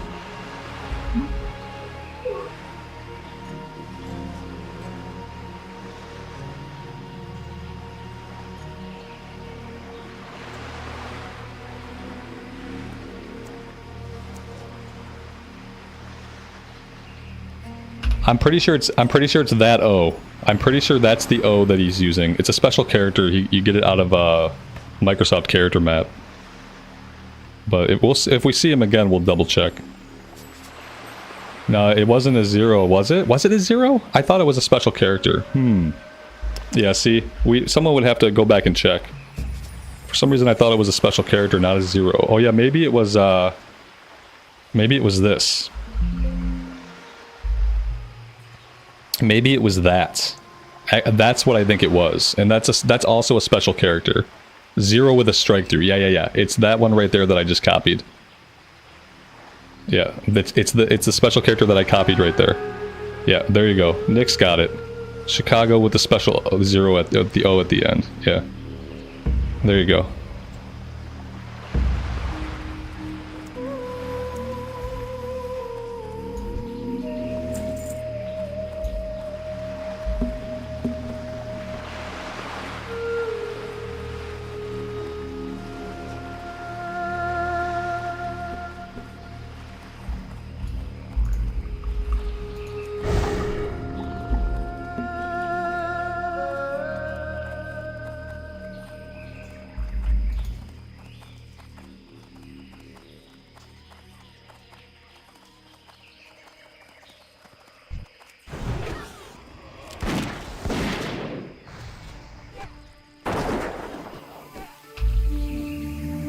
And Johnny, he got you? What do you mean he killed you? Now he's killing people in chat? This has gone too far. It's somebody else. Okay. Yeah. This guy's a rogue. Chicago's a rogue. You'll know him when you see him. Alright, I have to bio. Let's see if maybe he'll gank me while I bio. That would be something that I'll stand right here. I'll be back in a second, and then we'll head to the beach and see what's going on.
Oh my god, I'm still alive?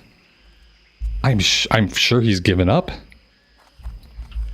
I'm sure he's given up and gone off to work. This is obviously what's happened.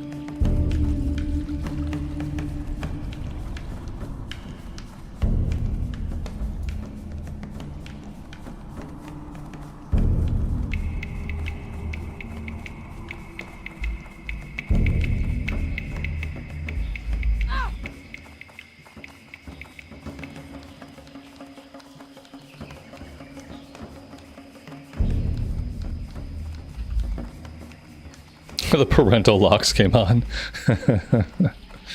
We could only be so lucky.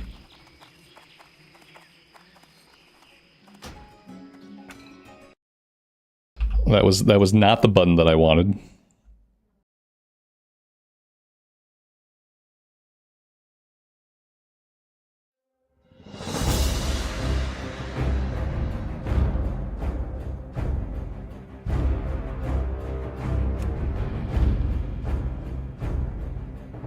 Yeah, he had to go punch that clock. Gotta go clock in. Don't want to be late. Don't want to get a reprimand. Shit. I log in and I immediately aggro another player. Like, where'd this guy come from? Where'd you come from?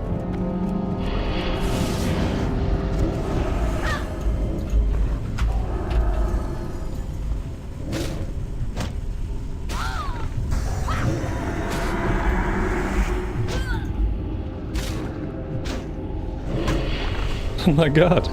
What are the odds? Oh, I have res sickness! I'm not gonna beat him with res sickness.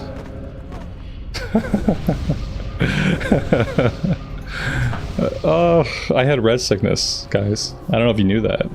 I forgot that res sickness does not go away if you're logged out. Like, who thought of that? Res sickness does not count down if you're not logged in. Wow. Yeah, I mean, I guess I could stay logged in for 9 minutes as a ghost. That's fun. My hearth is up now, so maybe I could just hearth out of here. I doubt I'm gonna have that opportunity. It'd be really cool if the guards here, you know, discouraged any kind of PvP activities. So, yeah. Alright. I'd love to get this character just back to Ironforge at least. That would be ideal, if I could do that.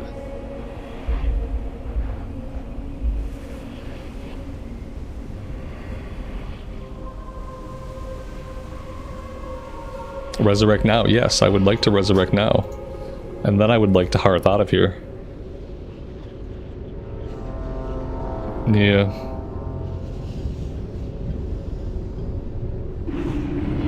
I can't time my bubble hearth right. I always use the wrong bubble. I think I have to use this one. 8 seconds, and then what's the cast time on the Hearthstone? It doesn't even say what the cast time is. That's hilarious.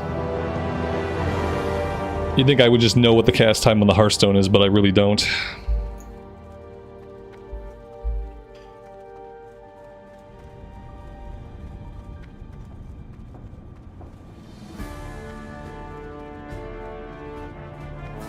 You need a macro for it to work. Okay, that makes sense.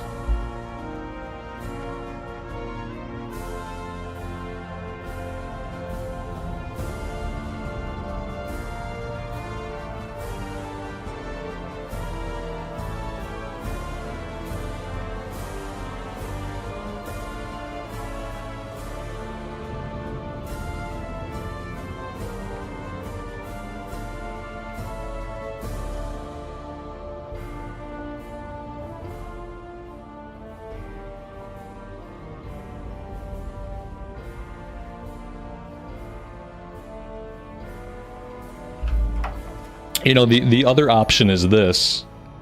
The other option is I just character transfer this character. Like we just transfer this character off. That's the other option. That's a real option. I wouldn't mind doing that.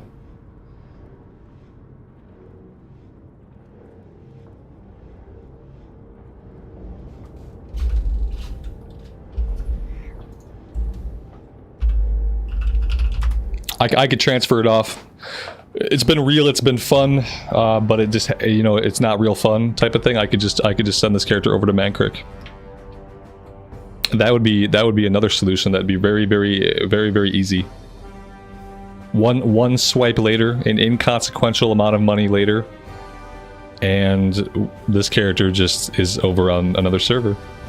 And then that way we've had fun.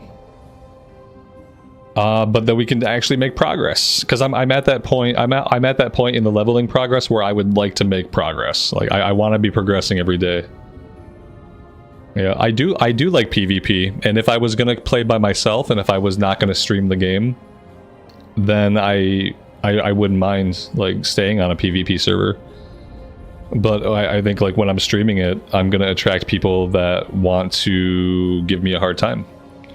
And I don't think that's going to change. I think I'm going to continue to attract those people, and in fact, like attracting people like that is like a measure of success. So like I'm bound, if I'm succeeding, I'm bound to attract more people like that.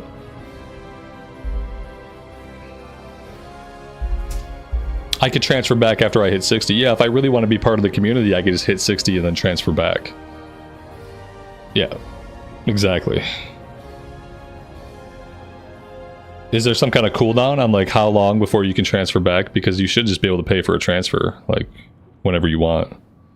It's like 20 bucks or 25 bucks.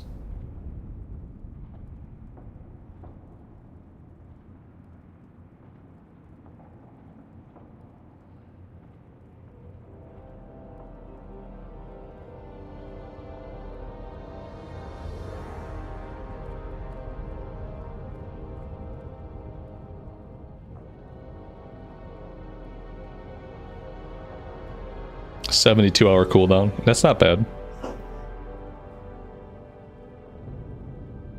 You can't. Maybe you can't transfer from PvP to PvE. I'm not sure why that would be. I'm not sure why that would be.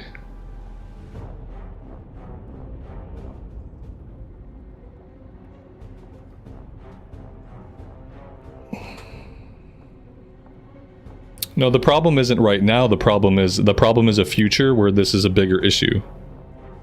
The problem isn't one guy right now. The problem is the fact that it's one guy right now, but it could possibly be more people later on. And so if I continue to play on this server under the idea that I will get more people like this, and this will be more and more of the content on the channel, which is not what I want.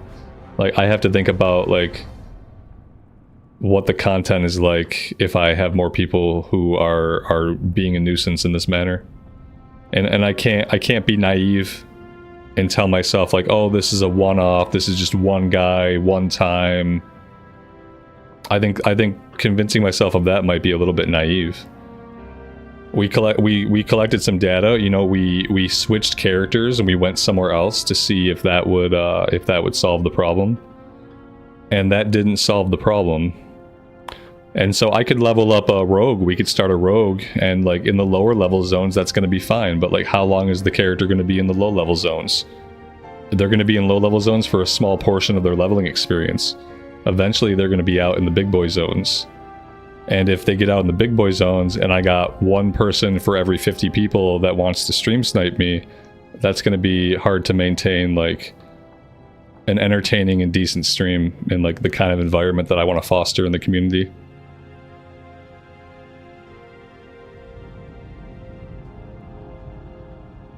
Yeah, exactly. And like, you know, ideally I'd love to be streaming to 1,000 people. But if I'm streaming and hanging out with 1,000 people, that means about 100 of them are going to be potentially people that want to stream snipe and cause issues. Because on the PvP server, they can do that. So yeah, I'm trying to think it through like critically, as opposed to just like reacting emotionally. And that's why I've taken so long with this, and why we haven't really done anything, and why I haven't made any like final choices. Because I'm actually trying to think through every possible thing I could do, and I'm trying to think like what are the potential outcomes of those choices, so that I can try to make the best choice that's rooted in like reason and not rooted in like an emotional reaction.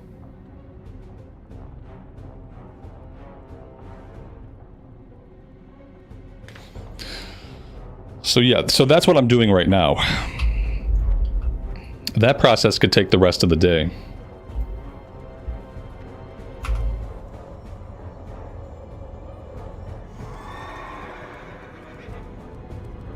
Yeah, I'm gonna be thinking about it for a while, right? I'm not gonna make any snap choices right now. I'm just gonna continue to kind of think things through.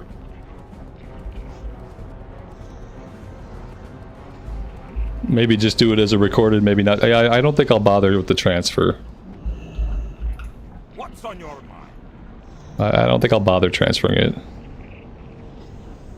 it. Unless things get to a certain point, but it's an idea. It's a possibility. Yeah, I could do the recorded series here on this character. I could start up a new character on Mancrick just to stream, which, you know, we could definitely do that. That's an option.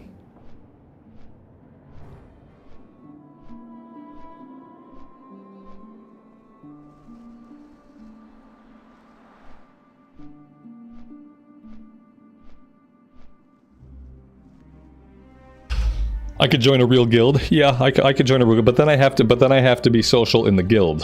You know, that's my problem. Like when I'm streaming, like I'm hanging out with you guys.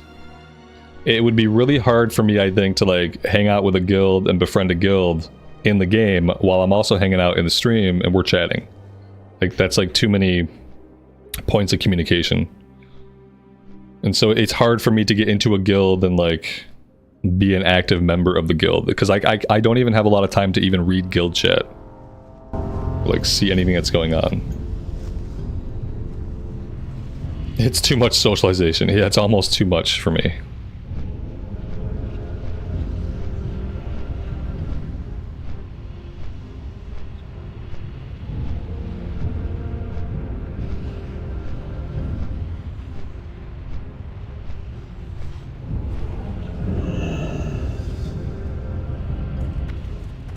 You can go PvP to PvE, but you can't go PvE to PvP. That makes sense. That makes sense because it's easier to level up on a PvE server. So yeah, they shouldn't let you go from PvE to PvP. So if I go to if I take this character to PvE realm, that's a one-way ticket. We don't come back from that.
It's pretty obvious that like being so close to town is a bad idea. Being that close to town just isn't going to work. I mean, I would love to raid. The problem with raiding on this server, like I've said about the groups before, is that all of it is GDKP. Everything is a GDKP run. I have never done GDKP. I don't really want to.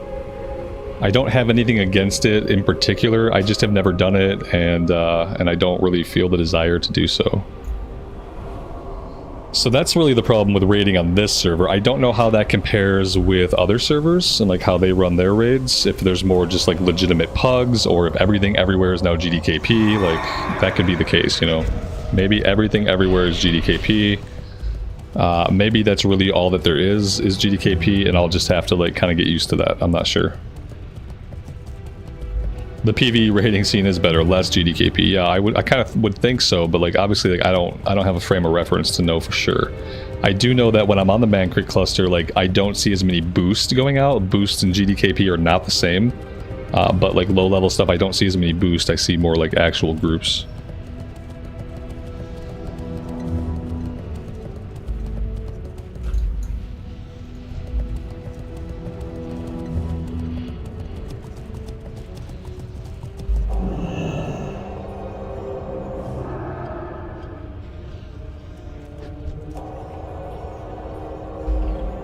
What is GDKP? GDKP is where you place like money on items. So an item drops and you say you bid basically. There's bids for how much you're willing to pay for each item that drops.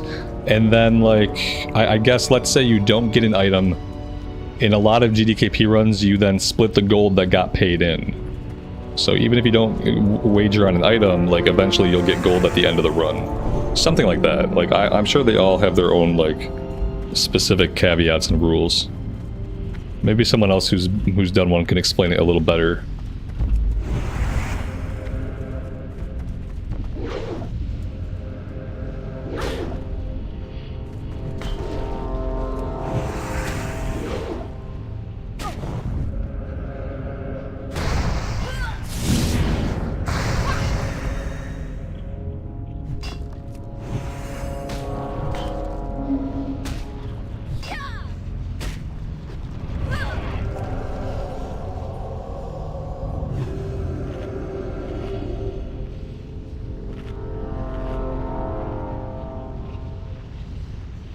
Yeah, the only problem with GDKP is like you have to have a little bit of gold to start. Like you have to have some gold.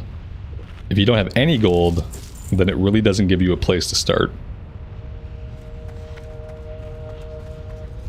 Like in a way it's beneficial because in a way like if you're doing a GDKP run, the way I understand most of them is like if you don't get an item or items, you will get a gold split share at the end of the raid. So it's like you'll get gold for your time even if you don't bid on anything, even if you don't win any bids.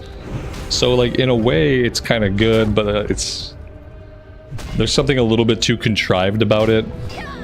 For me it's just a little bit too contrived. And I kind of just like my groups to be natural groups that like the whole purpose is just to run the content and get the loots and then like need over greed, main spec before off spec.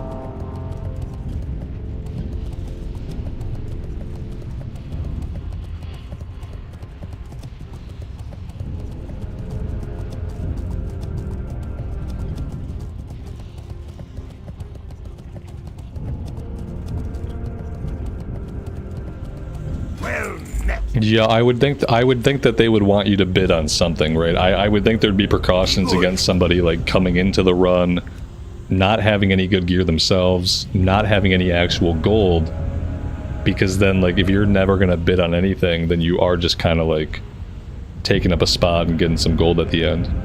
So you might get away with it once, where like you come into a raid on the premise that you're gonna bid, and then you don't bid.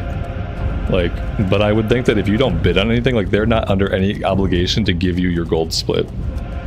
Like that's the other thing to consider. This is not like something that's happening within a system.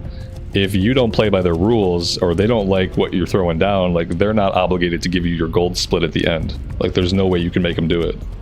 So like you could do that once maybe and get away with it, but it's not likely.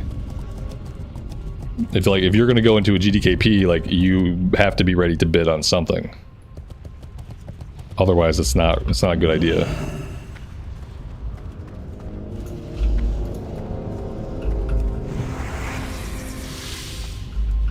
Bill Price, thank you so much for the $10 super chat.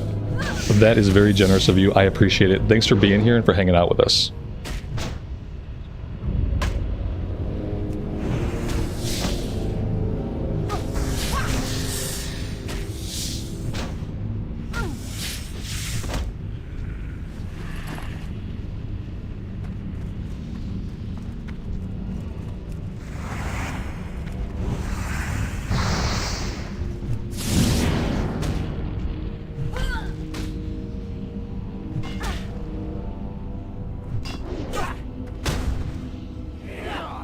Let's not get ourselves punted off the cliff.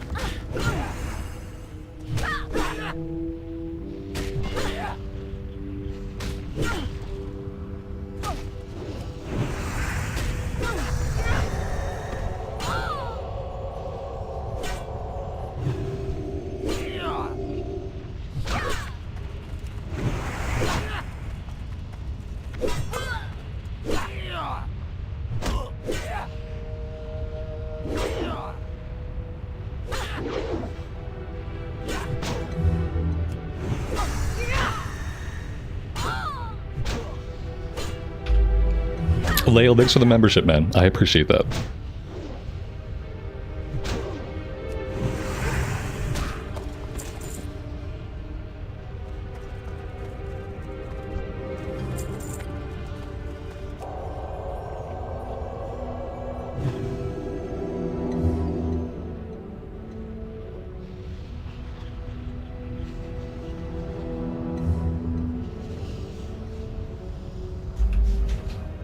Hey, buddy.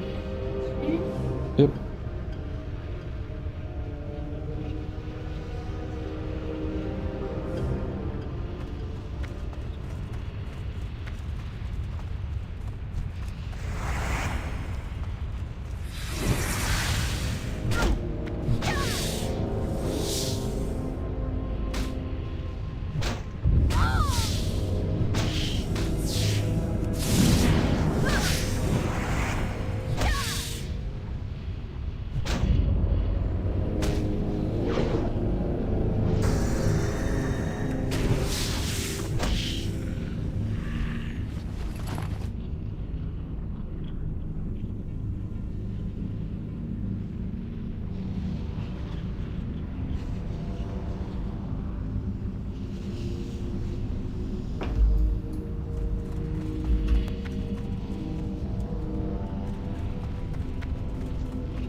I don't know when we picked it up, but we have a quest. Oh, this is part of that quest.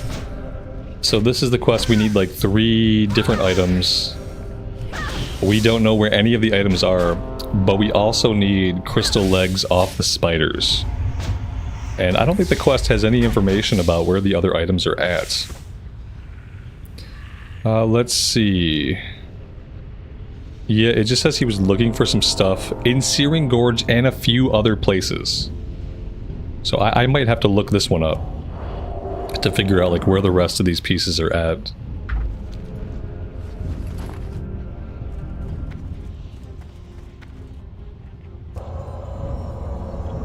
The ledger is the book in front of the outhouse. I think like one time we were there looking for it and it wasn't there. Maybe someone had recently looted it and it just hadn't respawned yet. Let's go up here to the outhouse and take a look. We have a turn in there anyway.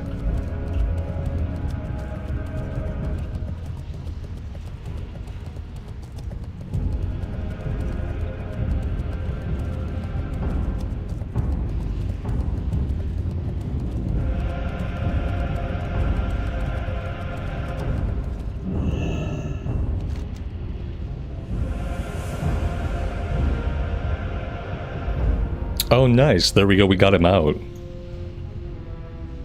That's it? Yeah, he's gone. He's probably going to vanish any second. There he goes. Okay. Then there's the escort quest, which last time we tried to do it, we got ganked. Predictably ganked. I don't know that we bother with it again, but let's look. There's the book is supposed to be in front of the outhouse. So like, I didn't see a book, but maybe I'm just not paying attention. Yeah, there's no, it shows that it's here, but it's not here.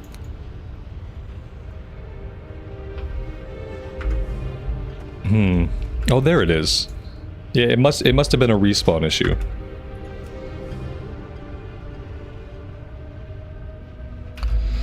Searing Gorge, Swampassaros, Dustwallow Marsh, and Tannerus. And does Questie mark them all?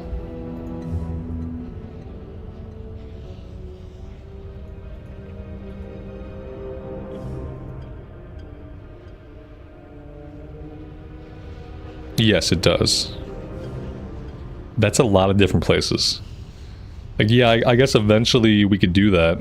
If we want to like spend time grinding in each place, then it might be worth it to do this one.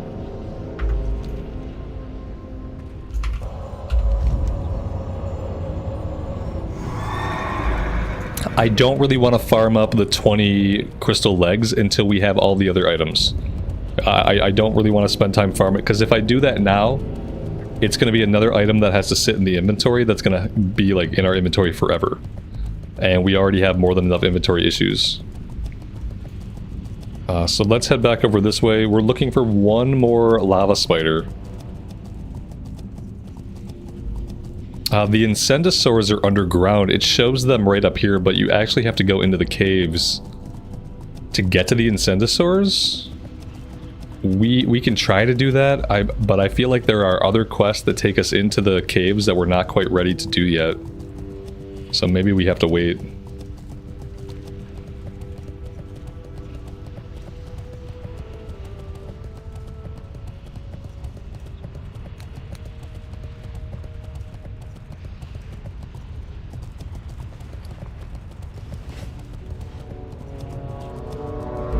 Oh, the quest or elite quest. Okay. In that case, maybe we should just do the Incendisaurs. Because I'm probably not going to go into the elite areas. I haven't done any... I don't think I've done a single elite quest except for the ogre quest that we soloed. That's been the other problem, is that I've been very bad about doing the elite quest. But when I look in the zones, like, there's only a few people here, so... Would I be able to find a group? Probably not. I could probably pay someone to boost me through it, but finding an actual group of people doing the quest, that's going to be a tougher ask.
He's back. Hey, we made quite a bit of progress. We did good for a while. We got a couple of quests done.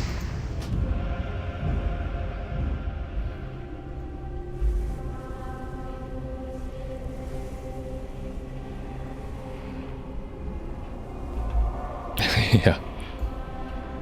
Right.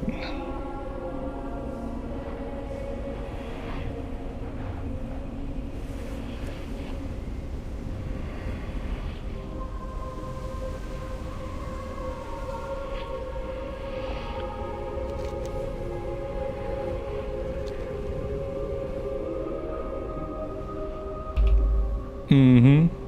Same guy.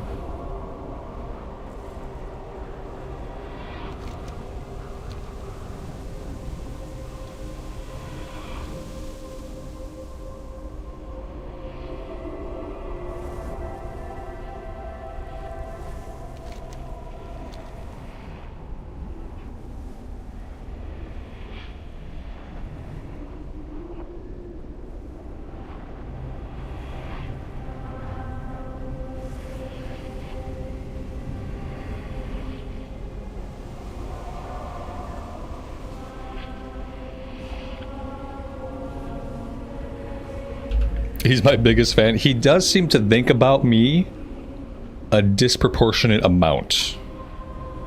I don't know if I'd call him a fan, but yes, the amount of space that I seem to occupy, like, in his thoughts is really disproportionate to, like, any normalcy.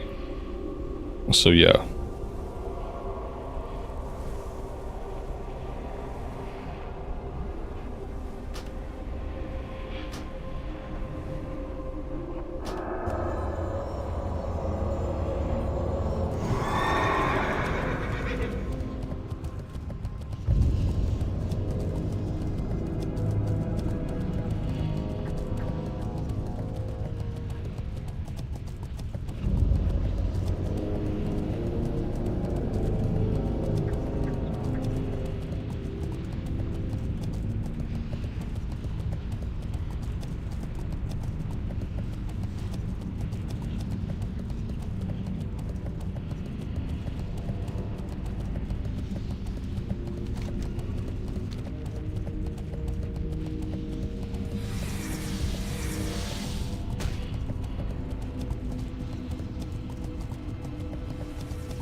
They just love me and they don't know how to better express it. That's probably true. I think the issue is they just don't love themselves at all. That's probably the actual, like, root of the issue. It probably has less to do with me and more just to do with them. What's on your mind? Off with you. Watch your back. Talk to me.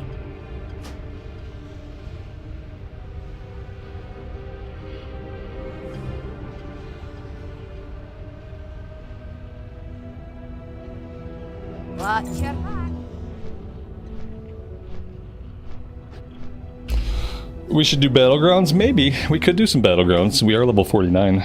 We'll be 49. At this rate, we'll be level 49 for a while.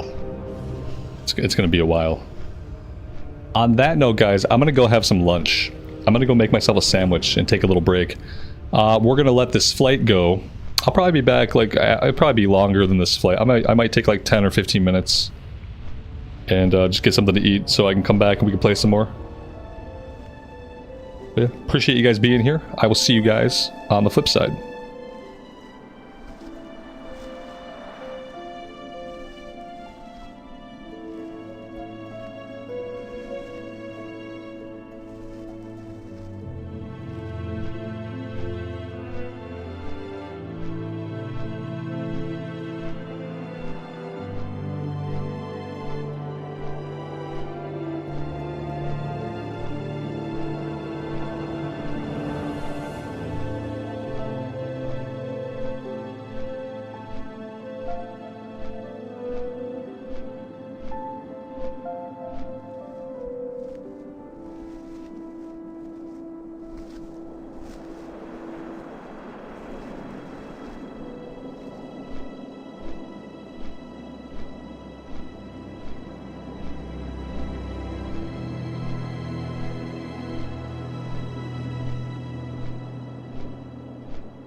Alright, we are back. Thank you guys very much for hanging out. I appreciate it.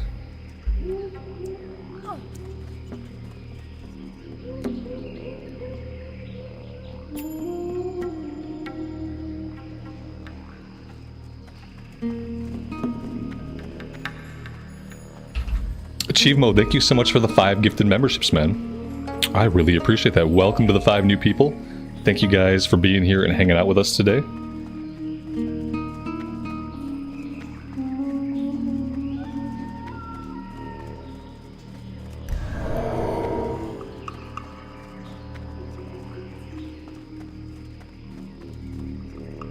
Hey there. See you later. We might be able to kill this elite by ourselves. I feel like he's like a level 44, level 42.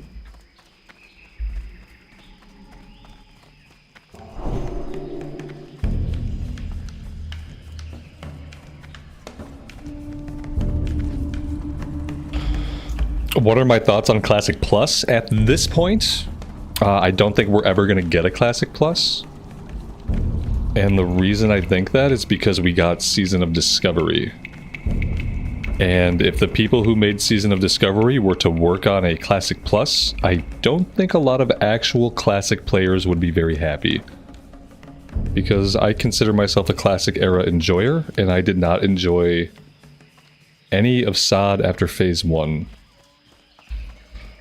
Those are really the only... I don't think we can expect to see any kind of like Classic Plus anytime soon.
Park the hunter on the opposite end of Azeroth, make him go back and forth. Oh, I've thought about ways to make him go back and forth already. That's a good one. Yeah, I've definitely I've definitely considered concocting ways to just really make it too much of a hassle to even bother with it. You know what I mean? My mind is still working at it, but yeah, that's a really good one. Just park one character in Kalimdor, one in the Eastern Kingdoms, and just switch back and forth. Especially on days when all I really want to do is grind enemies. Would be a fine thing to do. And we could do a low-level ult. We could have an ult. Like, it could probably happen, but we'll see. We're gonna keep playing it by ear, and collecting data, having experiences, and then seeing what we decide. I'm gonna try to fight this guy. I feel like this could be a huge mistake.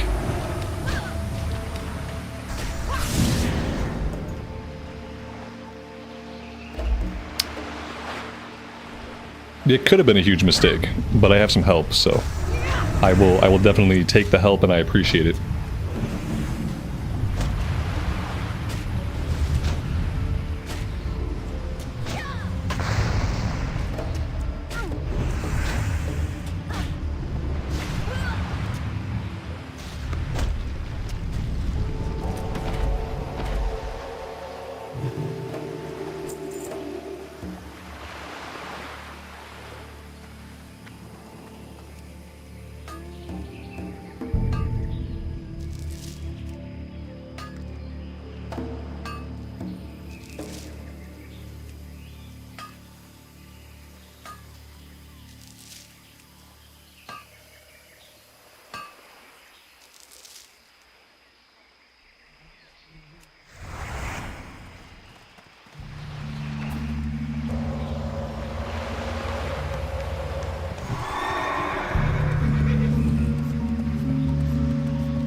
Well, it's kind of easy to figure out like what's going on behind the scenes with somebody like that. It's very easy. What it is they like to have control over someone else's emotions. Like it's their way of exerting control over the emotions of somebody else. Because if they can do something that makes you feel a certain way, then they have control over you, and that's all that it's about. And the sad part is it's probably somebody that feels no control over their actual life. Like for one reason or another, they just feel like their life is completely out of their control. No one seems to do what they want them to do. Things don't seem to work out like they planned. And so a way that they can exert control is by doing something like stream sniping, where they can try to affect the emotions of somebody else and have control over those emotions. It's an easy enough motivation to understand.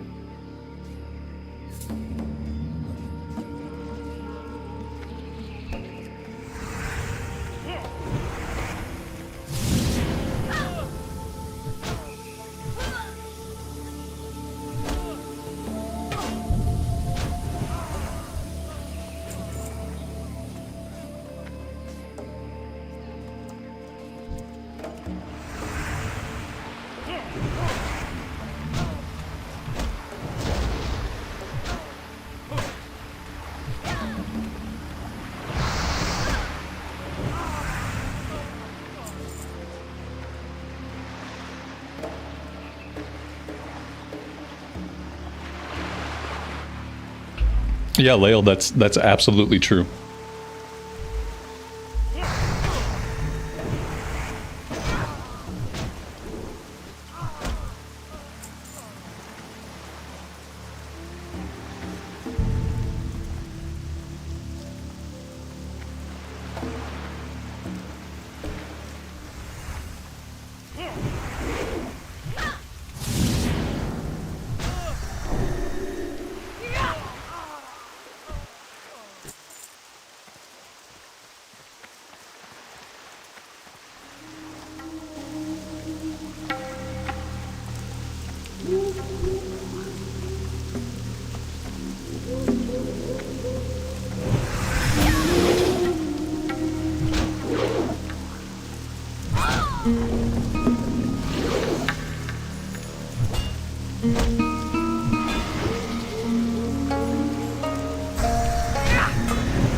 Johnny says, I'm still convinced it's Alex. No, I think Alex is here. In the hills somewhere. Kind of watching our back. Otherwise, yeah. Otherwise, I'd be suspicious. No, when I have people looking out for me, like in the area, then obviously there's no issue.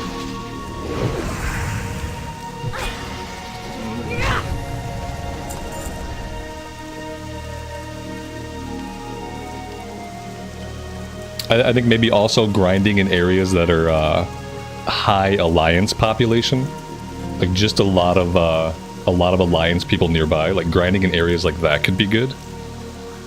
Places that the horde doesn't have a camp or doesn't usually go. That could be a good way to kind of avoid some issues. like Feather Moon Island, Feather Moon Stronghold, places like that.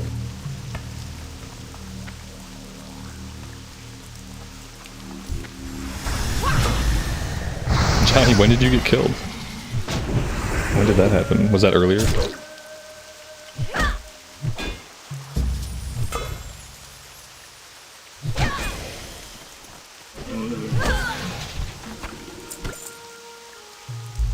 Nancy, good afternoon. Welcome to the stream.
Mike, good afternoon, man. Welcome to the stream. Thanks for stopping by.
Is the US player base bigger than the EU player base? You only saw medium-sized server pop. For Classic Era, medium-sized server pop is what you want to look for, and it's also quite a lot of people. And the reason is, when you're looking at Classic Era servers, they're clustered together. So you're never playing with just the people on your server, you're playing with people on, you know, up to a dozen other servers. Yeah, basically, if you're playing Classic Era in the EU, you want to play on Firemaw if you're okay with PvP, and if you're playing in the US, you want to play on Whitemane. Those are the medium pop servers that actually have quite a high population. Don't let medium fool you. It's a lot of people.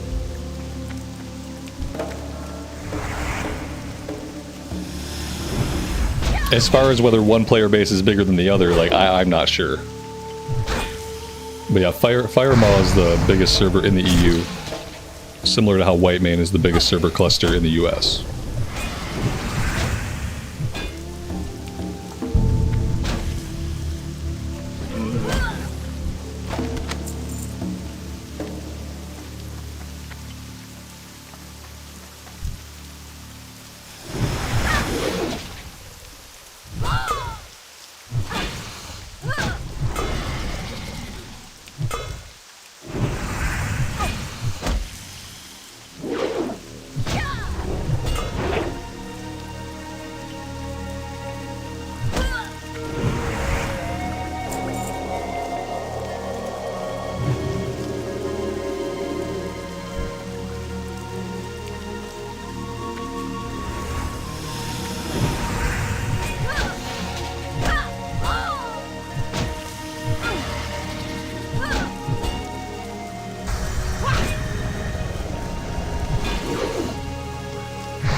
Yes, Find Minerals is on, you just can't see it because of all my buttons.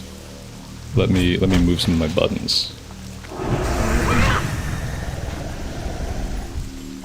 Yeah, we have a gold vein over here somewhere. Not that we really need gold. Not that it really sells for anything. I don't even think we can get a skill up off it, so maybe we don't bother with it.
We should try to go do this quest.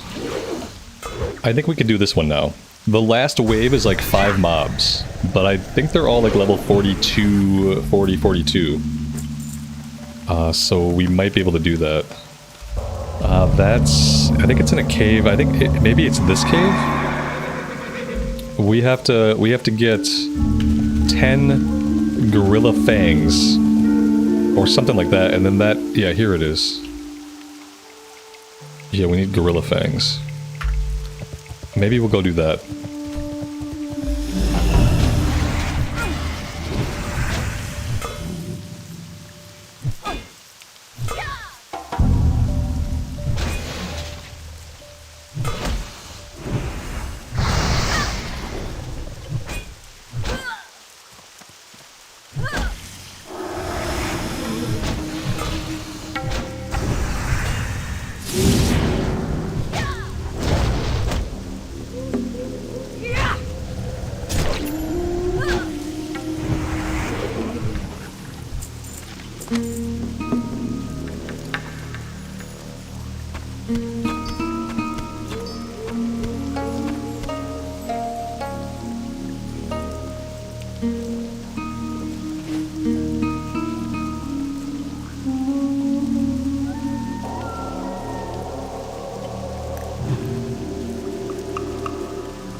What would I recommend starting on, retail or classic? I would say start on classic. That way, even if you eventually go and play retail, you kind of know like where the game has come from.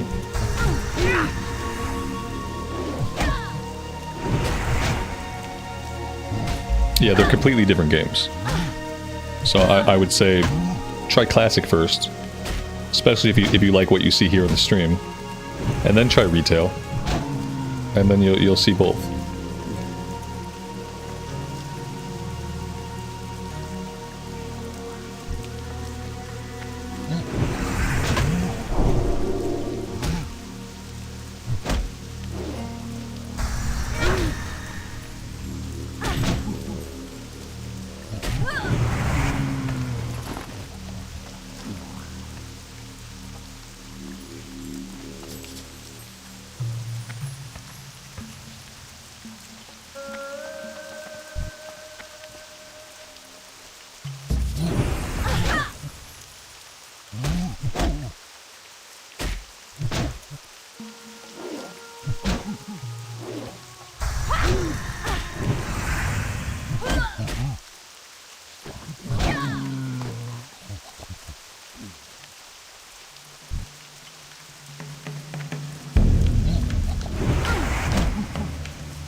Alexandria, thank you for the health stone. I appreciate it.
I don't really need the iron anymore.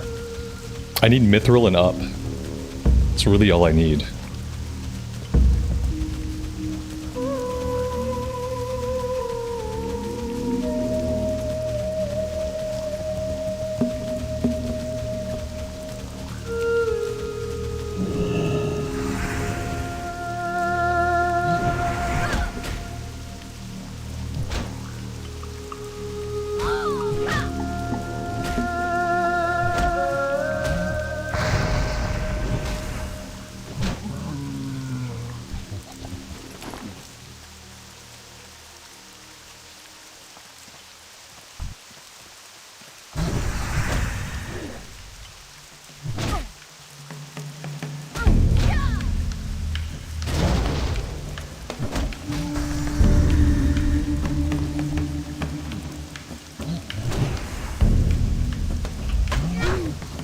Alexandria, have a good rest of your day.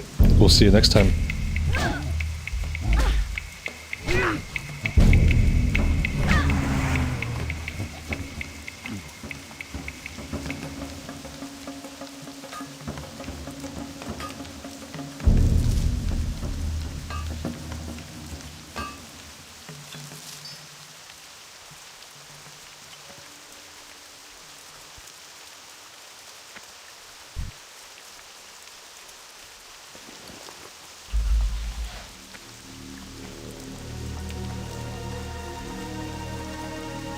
I think 5 is the magic number here. I think I need 5. I thought it was 10, but now, yeah, it should be 5.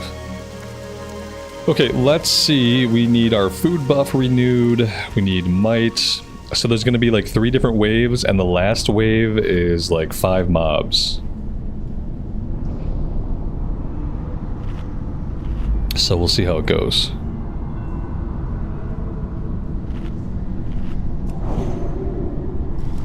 Relax. It is 10. Okay, look at that. Wow. I was right the first time.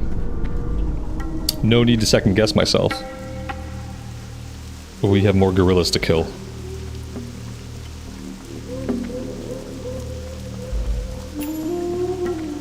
What do the professions do? Professions are all different, so some of them let you make armor, some let you make weapons, some let you make potions. They're all slightly different.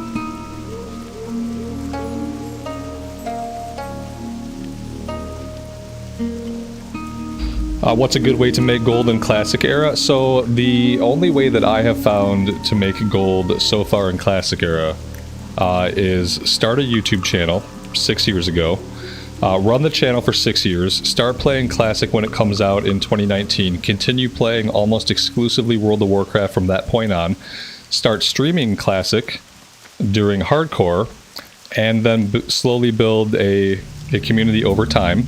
And then eventually people give you things because they're really nice. And that's the only way that I have found to make gold in Classic Era, playing the game for 20 years. I don't know that that helps you very much, but if you start today, 7 years from now, you could have 1,600 gold. And I feel like that's worth it.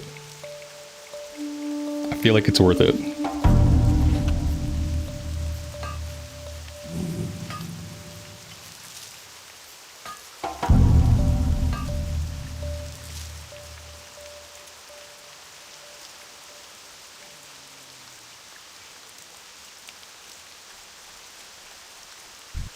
Chat has a lot of good ideas on how to actually make gold. Yeah, I just haven't figured it out yet. This was the only way that I could figure out.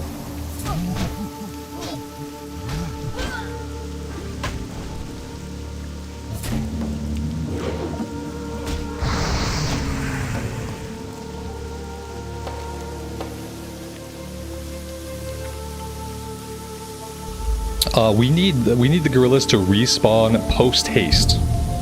Here we go.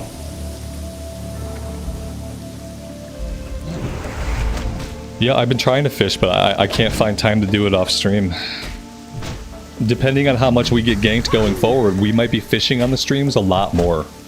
As a matter of fact, like, fishing is now our anti-gank activity. Whenever we're getting ganked, we'll just go fish until some of you guys can get on your characters and come, like, run around with me. Protect me, be my entourage, and if there is no entourage, then we will just fish. Work on professions. Maybe then we'll make money on the auction house if we're spending 5 hours a day fishing.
we got ganked today. It wasn't just that we were getting ganked. I was stream sniped today for the first time.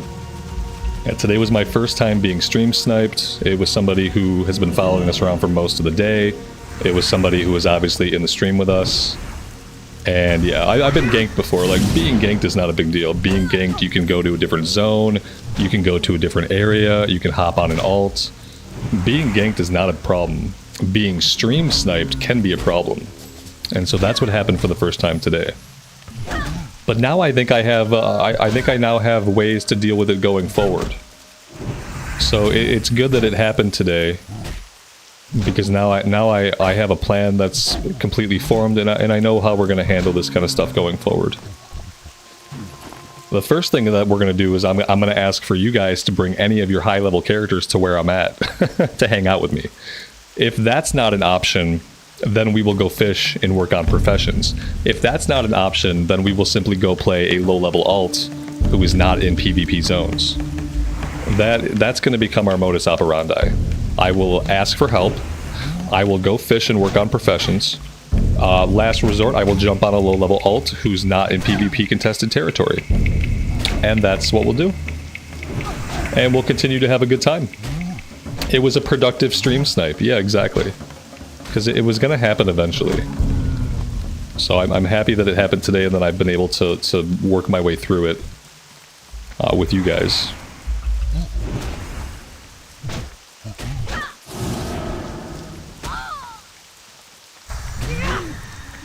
Yeah, any 60s would be fine. You wouldn't need gear to be a deterrent. Like this guy in particular who was sniping us today, he was level 58. And in a fair fight, I think I could probably beat him.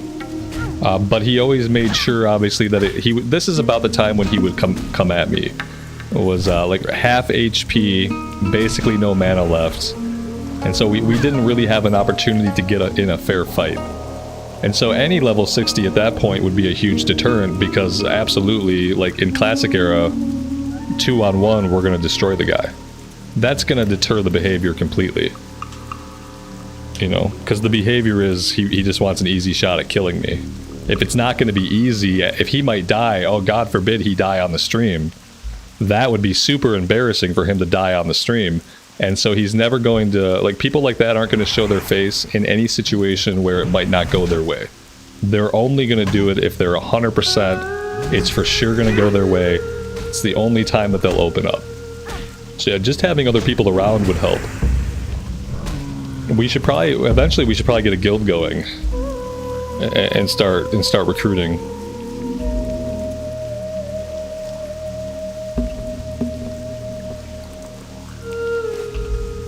Because yeah, what I've ultimately decided, if you guys haven't figured it out, is like, there's no effing way that I'm leaving this server. There's no way. I'm not going anywhere. I'm not leaving this server. I'm not gonna go roll on a PvE server. It's not gonna happen.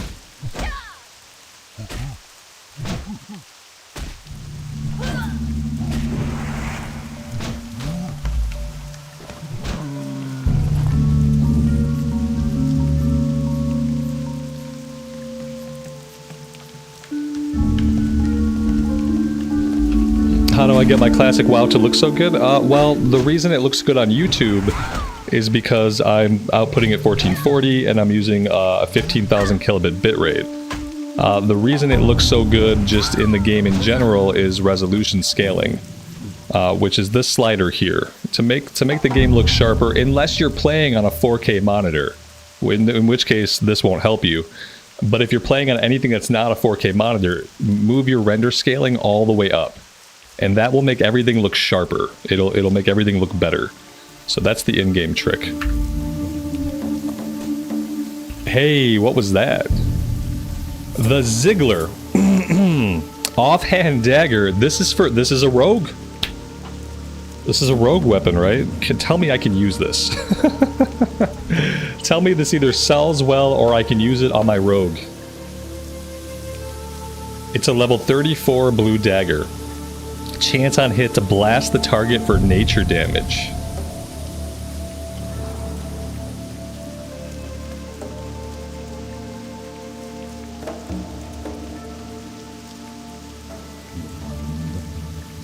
That's awesome. Okay, I don't know if we can use it or what, but like every other blue I've gotten, I will hang on to it. And we'll see. But there we go. We haven't found a blue for a while. Look at that. We stuck it out today, and we got a blue.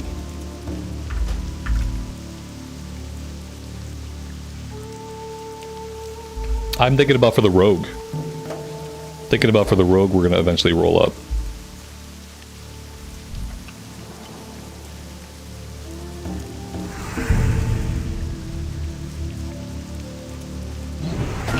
The next blue is going to come from a chest? Probably. I think we're due for that.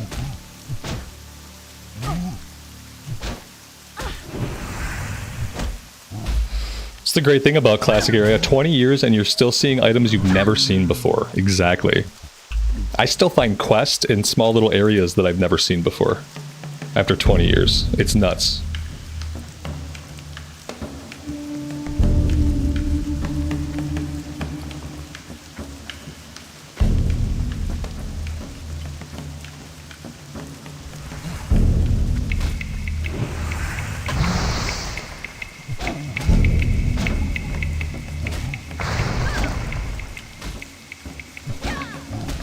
This is a fast weapon, so maybe would this be good for an offhand for a rogue? Don't they want a fast offhand and a slow main hand? I know absolutely nothing about rogues. That's why it's going to be fun to roll one up, because all of it's going to be a learning process. They do want a faster offhand. I'd love to have some blues that I'll actually use, because like they're hard to sell. It's hard to sell them for what they might be worth. When I put them up for what I think they're worth, they don't sell.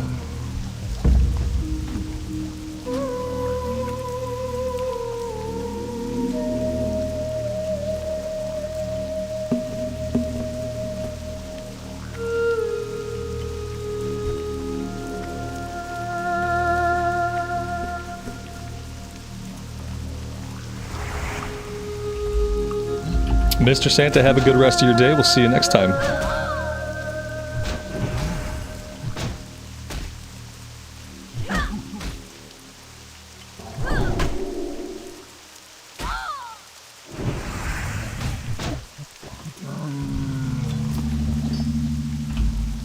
Carnifexia, I really appreciate that. I am going to keep doing exactly what we're doing today. We're going to keep playing Classic Era, and we're going to keep having a good time. And we're not going to let anything get in the way of that.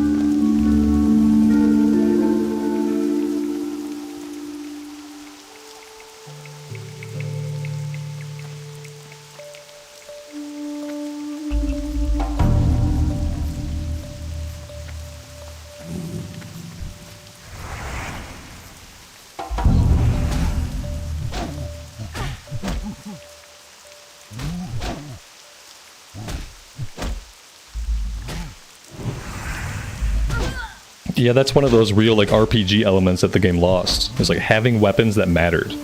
Having weapons that were iconic. Like the name, the look, and not just max level weapons, but weapons throughout the leveling process.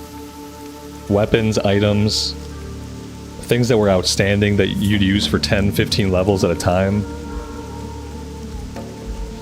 Admiral's Arms, thank you so much for the month of membership, man. I appreciate you being here.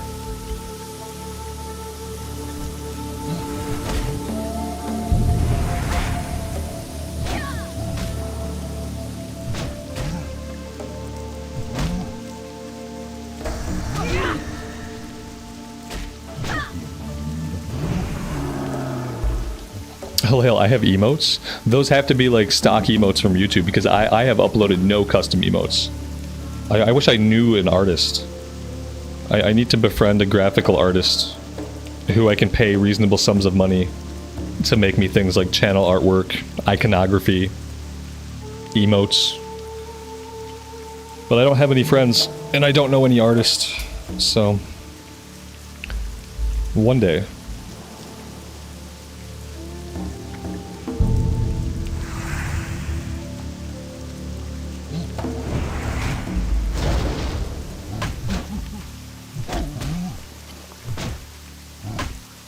This is one of the best daggers between 34 and 40.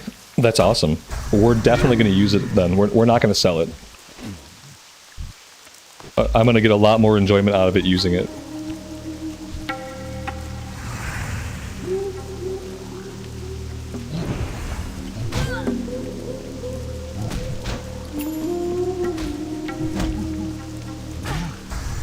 It's the Ziggler.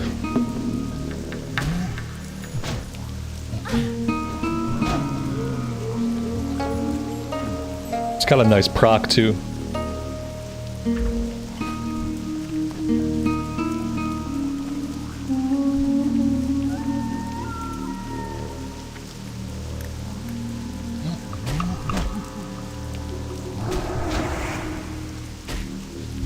Yeah, I definitely could not afford the artist that Cove uses. That's probably not going to happen anytime soon. I wish I could.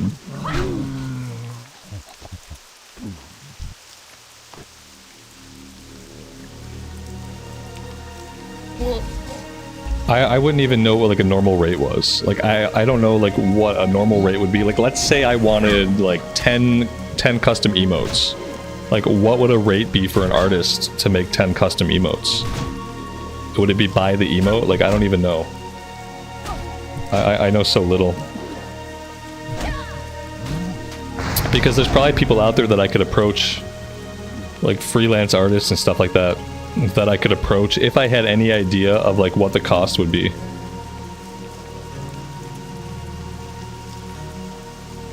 It's probably something I need to look into soon.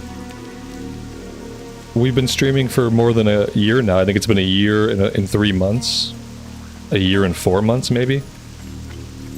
So maybe it's something I should investigate soon.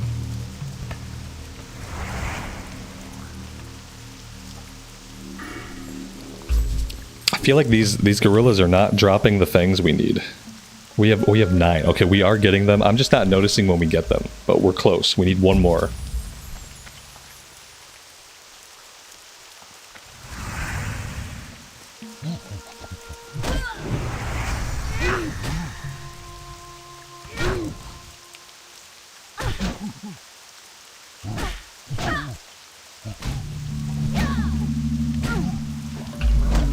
Admiral's Arms, thank you so much, man, for the $5 super chat. I'm glad to be part of your routine. That's awesome.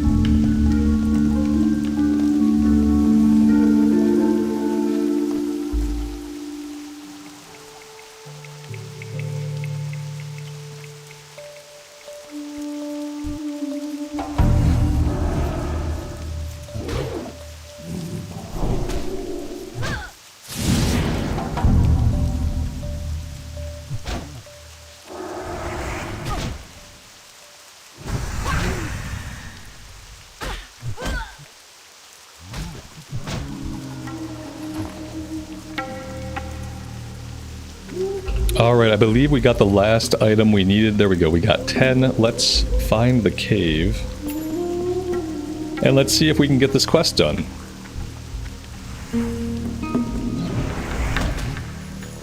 Alex, that's awesome. I'm glad that there's some benefit to you following me around. I appreciate you hanging out and keeping our friend at bay. Part of me is curious if he's still around, but part of me doesn't really want to find out, you know? So I appreciate you hanging out, watching our back.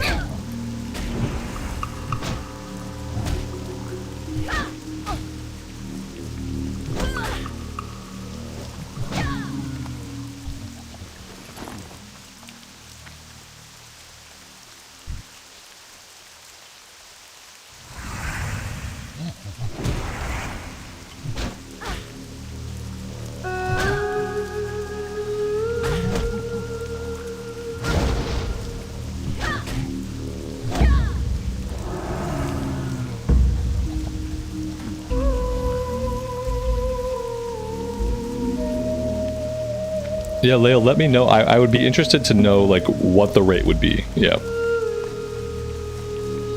Just, like, from any source.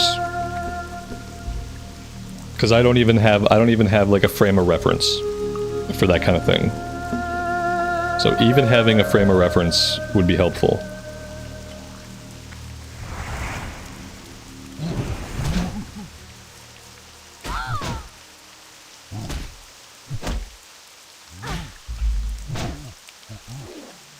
Yeah, like I said, these kinds of people are never going to show themselves when there's any chance that they might not come out on top. They're never going to show themselves.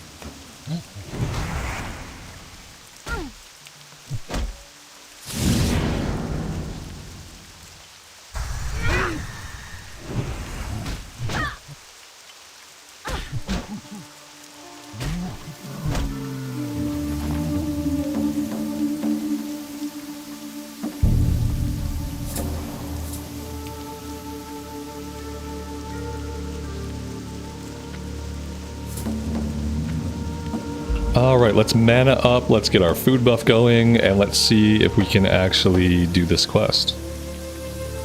It's still probably going to be pretty tough.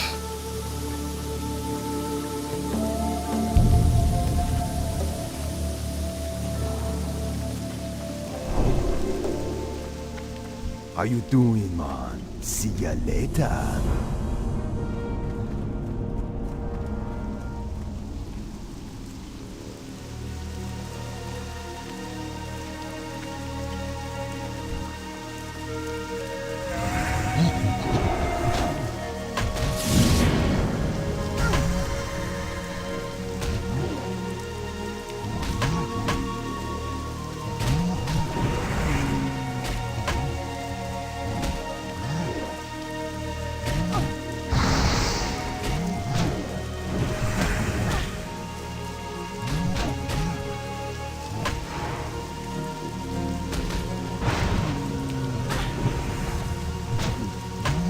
It's going to be interesting. The last pull is 5 mobs. We were able to handle 3 mobs really easily. Are we going to be able to handle 5? Oh, here they come. Yeah, we'll see how this goes. Alex is going to help us out. That's okay. I don't mind ultimately. Could we have gotten it? I'm not sure. It might have backfired, and if the thing is, if we fail it, we have to farm up the 10 fangs again. And so I think there's actually one more wave after this. Yeah, it's probably for the best if we actually want to get it done. So I think there's one more wave. Or maybe it's just a name guy. Oh no, it's another wave. I'm gonna tag Mock the Savage. Like right away. I'm gonna bubble up and I'm gonna get a heal here.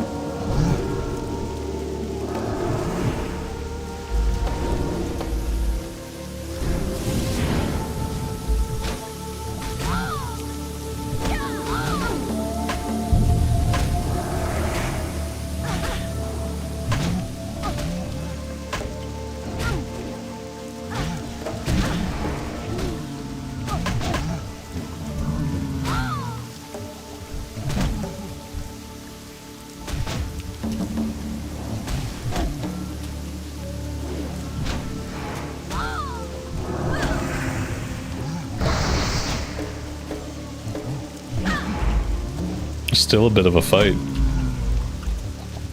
Yeah, we probably could not have soloed that. I don't think we could have soloed 2 back-to-back groups of 5. It's kind of crazy this one is not really marked as a group quest. Because yeah, I don't know what level you would have to be to solo that. Alex, I appreciate the help, man.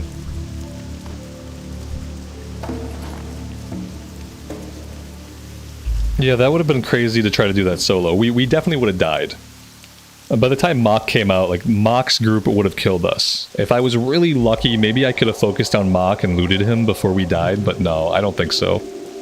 I think trying that solo would have gotten us killed, and then you gotta farm up the 10 gorilla fangs again.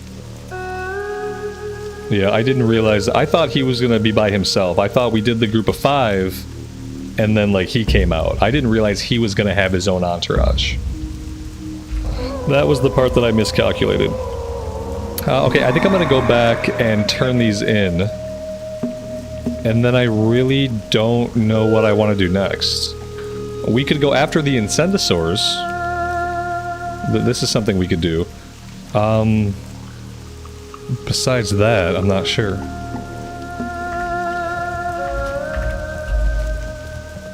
We could just go find a grind spot somewhere.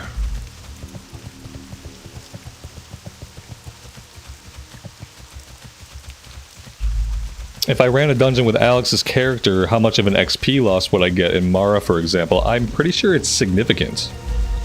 I thought they had done things to the classic era servers during hardcore that basically stopped high-level characters from boosting lower-level characters through dungeon content. I'm pretty sure they enforced some pretty hard restrictions on what level the people can be in the group before experience is completely nullified. I think I would get 0 XP, essentially.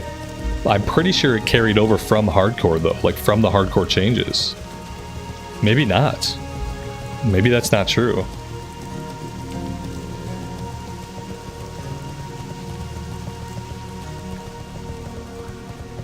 Can anybody confirm, like, what would happen? I don't really like doing content that way, so I wouldn't do it anyway, but I'm curious to know, even though I wouldn't do it.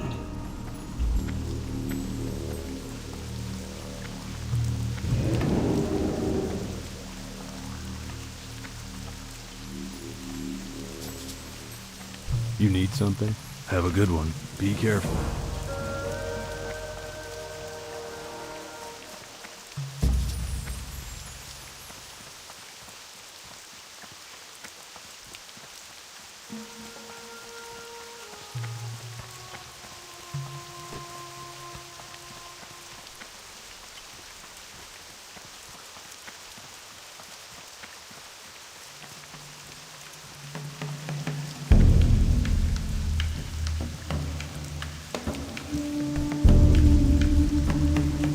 Yeah, maybe it's not as nerfed as I thought it was.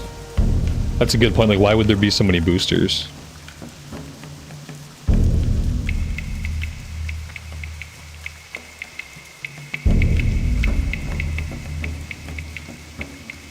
Do I have a bodyguard? Yeah, I have a bodyguard because I had a stream sniper earlier today. So since we had a stream sniper, I've had a bodyguard for the past little bit, yeah.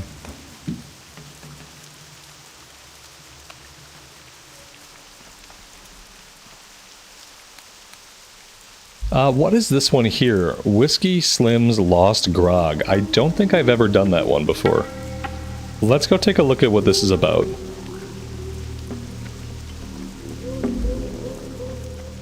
Admiral's Arms, thank you for the $2, man. I appreciate that. Very generous of you today. We do have some nice rain ambience. Thankfully it's not raining in real life, but I can enjoy the rain in the video game. It's nice and soothing. Where is this guy exactly?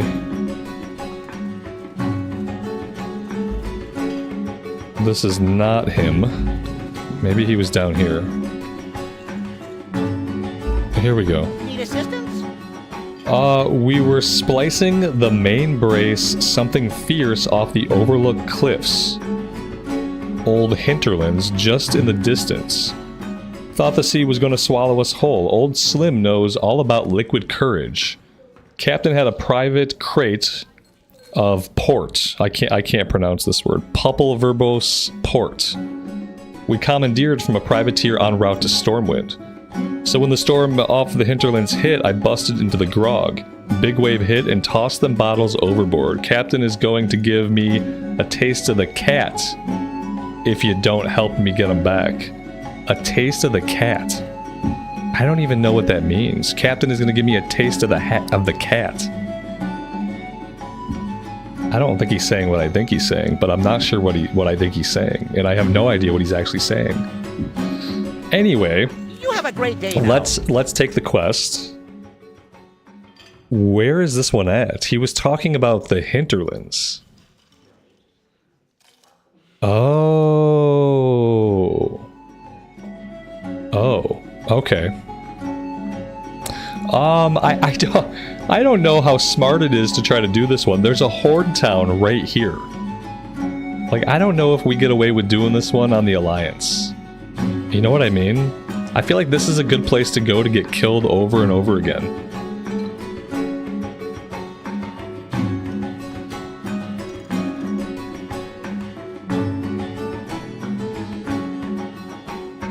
Jim Williams, I really appreciate the $20, man. Thank you so much for that.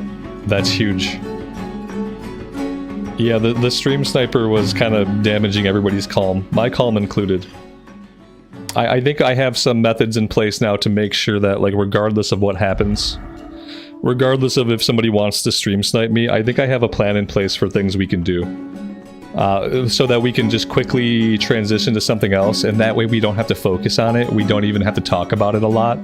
Like, in the future, it's going to be super easy for me to transition into other things. Whether that's, like, doing some fishing, working on professions, jumping on our rogue alts. We're going to have ways to maintain the chill going forward.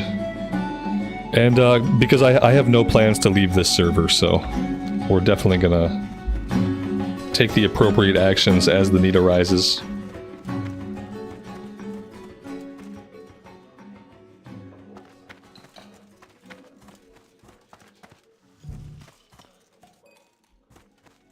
My goal is to develop such an apathetic response that it completely deters people from bothering with that type of behavior.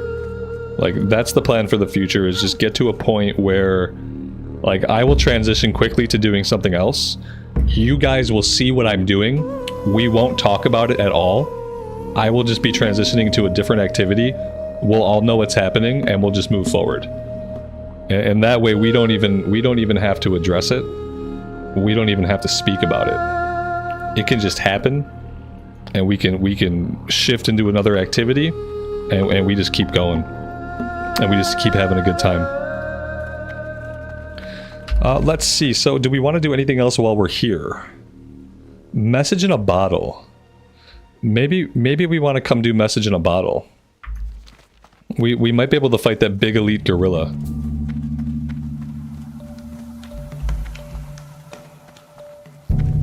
Yeah, dungeon groups aren't super common, at least not during the time that I play. If I'm look at all the boosts, like if I want to do a boost, then we got options. But if I want to run a group, then like I would probably have to put a lot of effort myself into like forming the group, putting it together, etc. Otherwise, I would love to do dungeons. It's just like finding a real group is not easy. There are a lot of boost groups like on this server cluster.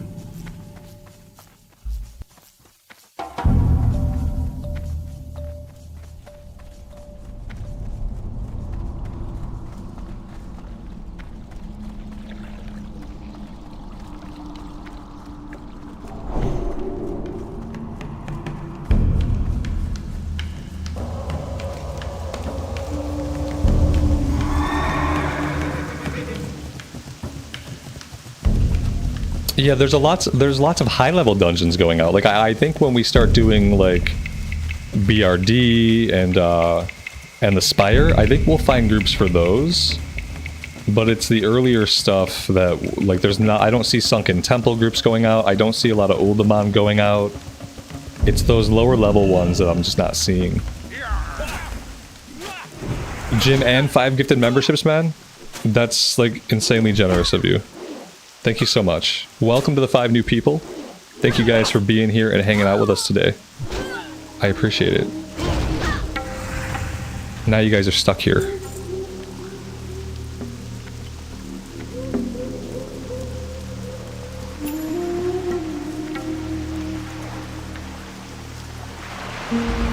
So somewhere along this coast, we are going to find a tiny little bottle.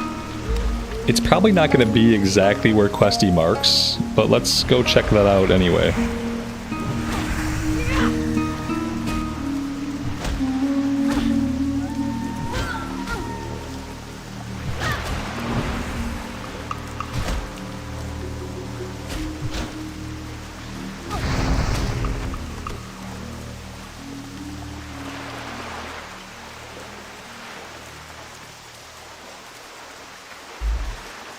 There was one right next to me. That's not surprising.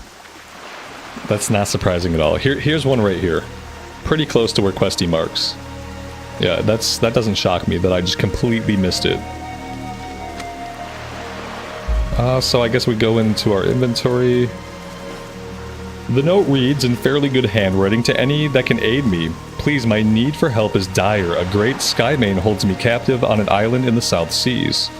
The stars at night are foreign to me and obscured by the jungle trees, but on the clearest days I see wild shore to the northwest, and what seems to be large sailing ships to the southwest. I beg of you, my would-be savior, please help me.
Alright, there are level 50 stealth panthers.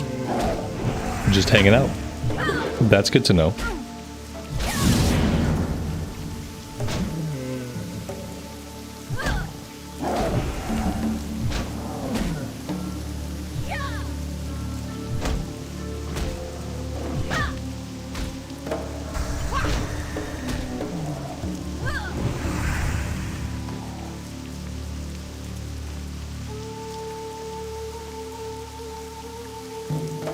How may I aid you? I put my faith in you and anyone you can muster to help free me. That sounds like you, Alex. I think you're gonna have to help me kill the giant gorilla. The great Skymane King Mukla is my captor. He commands the beast of this island, and they keep me here against my will with the aid of this chain. If you can slay him and find the key to this shackle, I shall be indebted to you greatly. Walk with the Earth Mother. Alright, I think he's like right around the corner somewhere.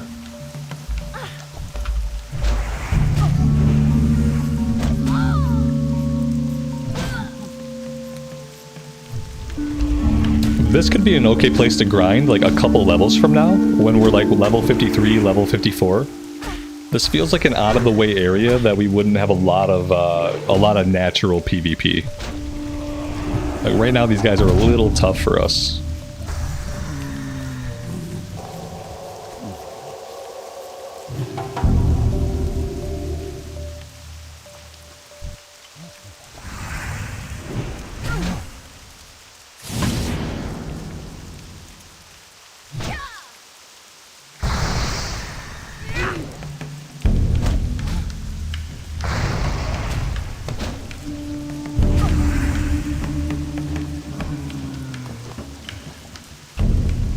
John, you got your first world blue drop off these guys. Isn't it cool that like items mean so much in classic era that we remember stuff like that? That we actually have memories of like our first epic drops, our first blue drops, and things like that that like stand out over time. You probably never remember a random blue drop that you get in retail today. Like 10 years from now, you're not going to remember like a random blue or epic that dropped in the War Within.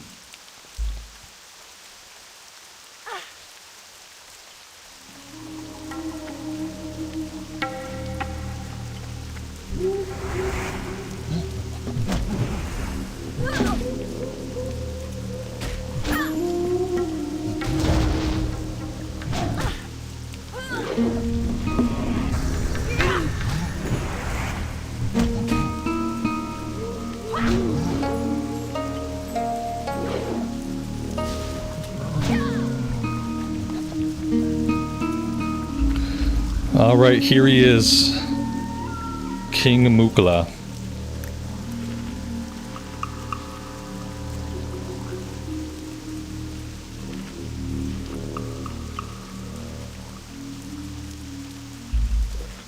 I did see it. Thank you though, Monica. I did see. Although I have been known to miss messages. That's true.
He dropped an empty barrel.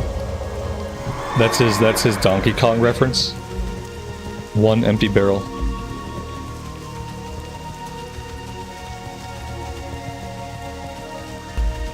Would I consider doing the chicken escort in Feralus? Maybe at some point. Probably not today. I had help the first time too, but we got killed. We both got killed. But yeah, I thought I was like good the first time I tried it because we had help. What brings you here? 12 stamina wrist. Farewell. Wow, 7,300 XP. That was huge. That's a huge chunk of XP.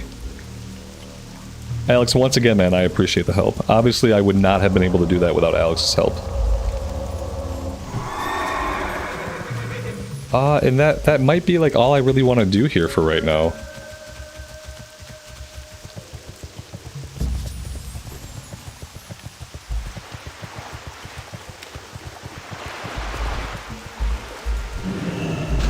John, have a good rest of your day, man. We'll see you next time.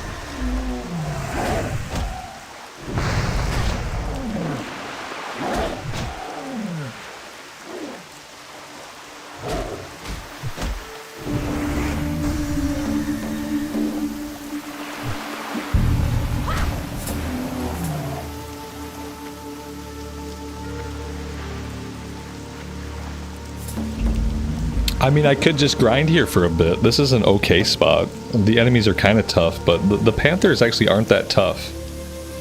The gorillas are tougher than the Panthers. I wish I could find more of the Panthers. Here we go.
Patrick, thank you so much, man, for the $20. I really appreciate that. Keep on trucking through. I am definitely going to. Yep. I think both now and in the future, we're just going to keep on going. And we're not going to let anything stand in our way. Thanks, man.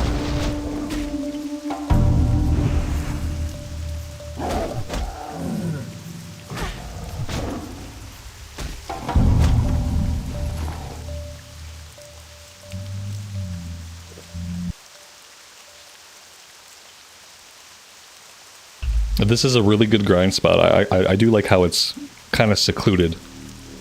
There's not a lot of reasons for players to come here. And these guys are giving pretty good XP. It's like 300 XP a kill. It's just a matter of finding them.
The other positive thing about grinding on like higher level enemies is that any items that drop will also be a higher level. It's kind of like sometimes the bad thing, you grind on like lower level enemies and then you get like a blue or an epic, but it's like a lower level. Whereas if you grind like closer to your level, then you're just gonna get better loot. It's kind of worth the slower kill speed.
We could probably do Western and Eastern Plaguelands soon.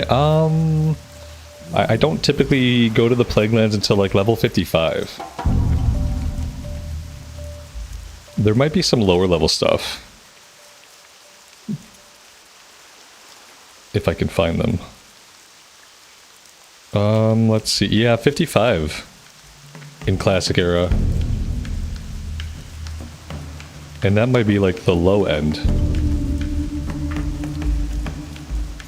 Those are definitely like endgame zones.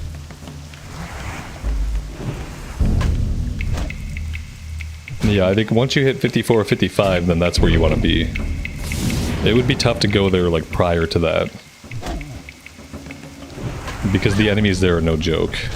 And the mob density, especially in the Western Plaguelands, is really thick.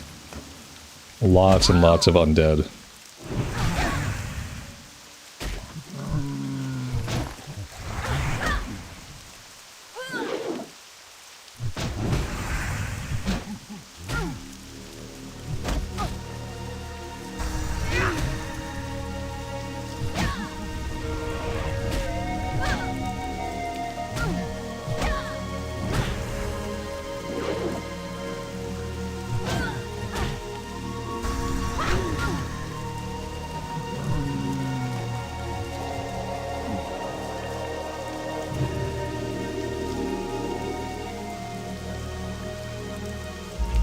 Yeah, my plan is kind of to do a mix of grinding and a mix of knocking out like the remaining quests that we have.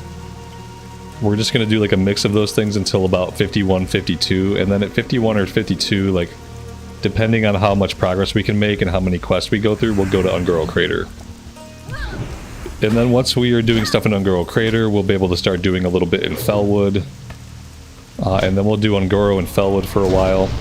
We'll probably have to do some grinding, like, basically at all times. Like, in Ungoro Crater, I'm essentially never going to mount up. I'm going to fight every single thing in my path everywhere that we go. Because we're going to need all the kill XP.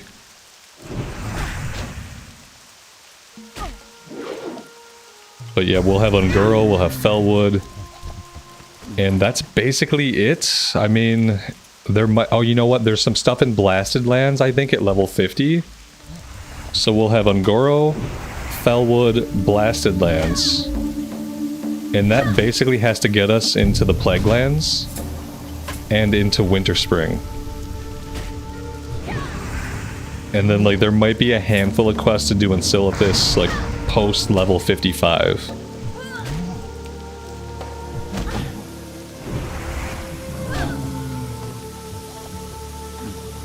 Burning Steps, yes, Burning Steps, also like level 50s. So we'll have places to go. Once we get into Ungoro Crater, then like a lot more will open up to us. We're just in that late 40s slump. This is the slump that a lot of characters, they die inside this slump. Because you do kind of run out of quests to do. And the stuff that you do have is kind of all over the world. You spend a lot of time traveling, and you kind of have to spend a lot of time grinding.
Am I gonna do any raids? If I can find groups.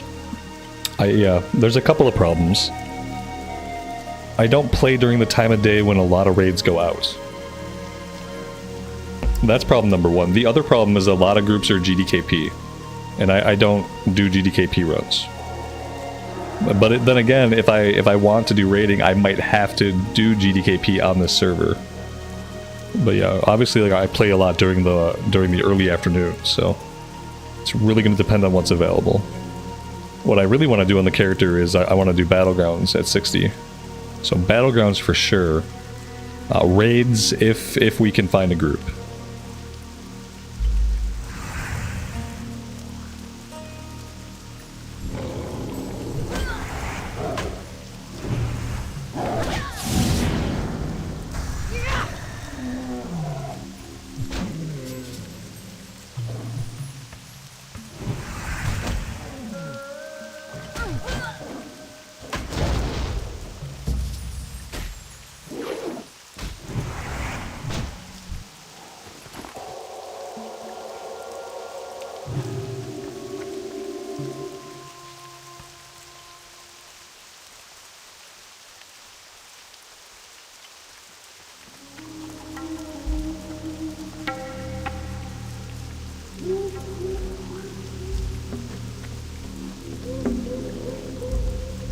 GDKP runs are basically you're bidding on items with gold.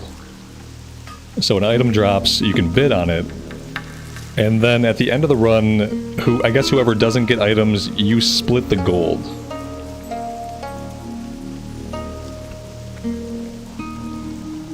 So yeah, basically every item gets auctioned off.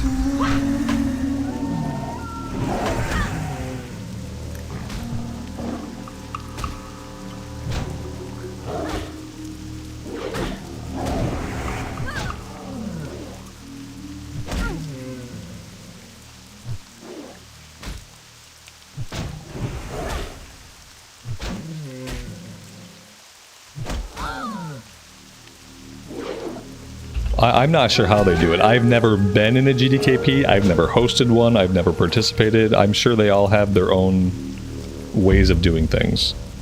All I know for sure is that you bid on items, and eventually gold gets split. So that even if you don't get an item, you'll probably get gold.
What's the max level in Phase 5 SOD? 120.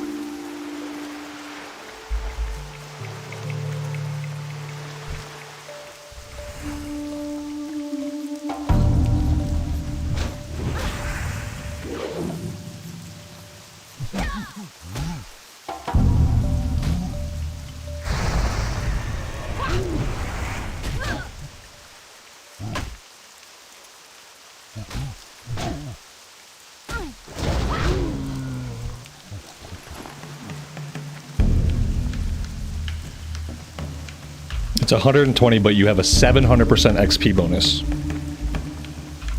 So it's actually happens pretty fast.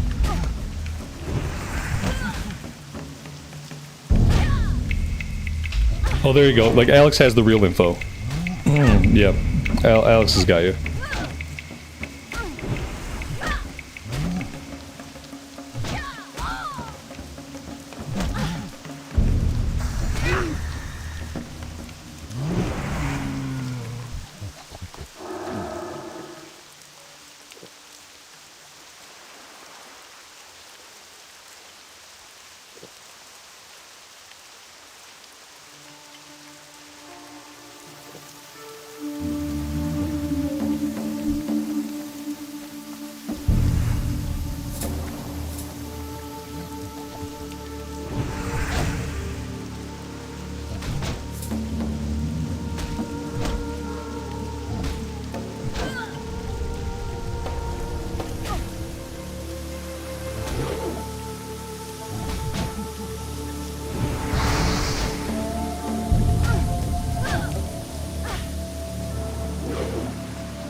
That's true. I don't have a sense of smell, but I can hear the ambient sounds of the kitchen though, and by listening to the ambient sounds of the kitchen, I can typically tell when we're close.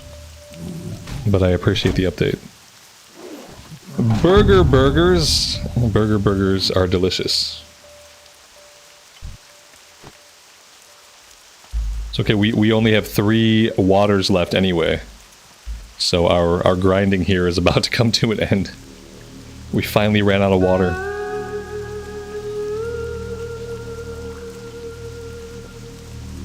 Interestingly, we made about as much progress as I thought we would today. I thought we'd have like 5 bubbles left to go, and we have a couple. We have like one more than 5. We have like 6 bubbles, 6.5. But even with everything, we still managed to get right about where I thought we would.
How many more streams till level 60? We probably have about 100 hours of gameplay. So 100 hours divided by 4.5. It's a lot, I think. Yeah, I can't really do mathematics. I'm not good at mathematics, but yeah, take 100, divide 100 by 4.5, and that will tell you almost the exact number of streams.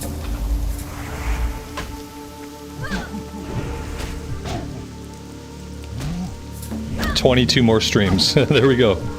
Mike's got it. 22 more streams. That sounds about right. About 20 more days. That sounds right. I think that's really accurate.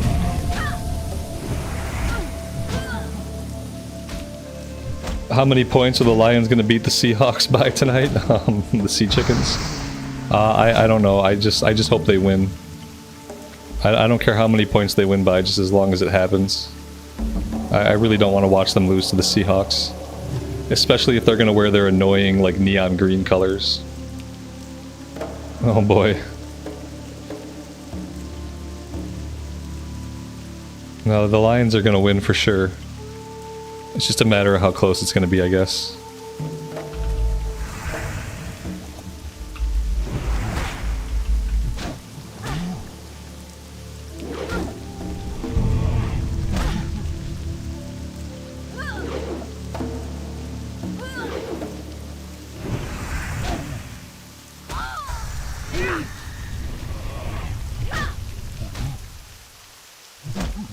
The Seahawks are undefeated. If they are undefeated, they're about to be defeated tonight. Yeah, they're not. I mean, it's not really about Goff. What's going to win the game for the Lions is the same thing that typically wins the game for the Lions, the defense. The defense, like Goff is going to be sporadic. He's going to have some really good plays. He's going to have some really big F-ups. But it's going to be the defense that wins the game for the Lions, which is typically how it happens. We'll see, though. We'll debrief it tomorrow. And we'll see how it went down.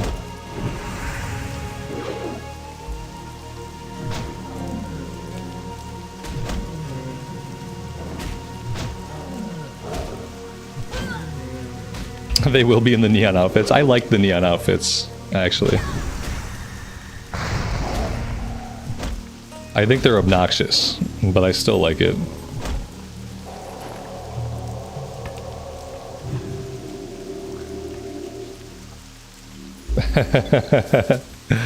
Tim, it sounds like betting, and I'm not a betting person, but I'll take it. Yeah, because I'm pretty sure they're gonna lose. Especially if they're undefeated right now. If they're undefeated right now, it's just more likely, like, just you know, it's more likely that they'll lose if they are undefeated. Every game you spend undefeated, like, increases the probability that you will lose the next game. So we'll see. I hope whatever happens, I hope it's a good game. I hope it's not completely one-sided. I hope it's not a game that gets decided by, like, major penalties at inopportune moments. I hope it's a game that is just a good football game that is competitive, and I hope for no one to get hurt or injured, and that it's just fun to watch. And then whoever wins, wins.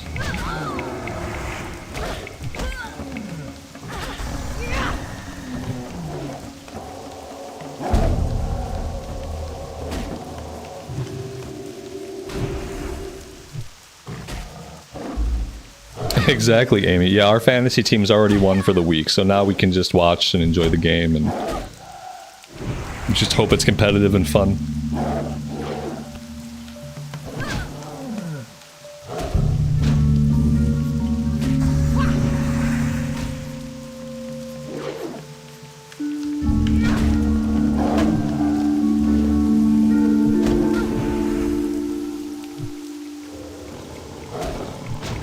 Oh my god. We've attracted all the Panthers. Where are they coming from? They're like coming out of the woodwork. I'm gonna have to pop my potion here. You know, I should have kept the potion. I should have popped Lay on Hands instead. Yeah, popping Lay on Hands would have been smarter than popping the potion. The potion cost me money. A Lay on Hands just cost me time.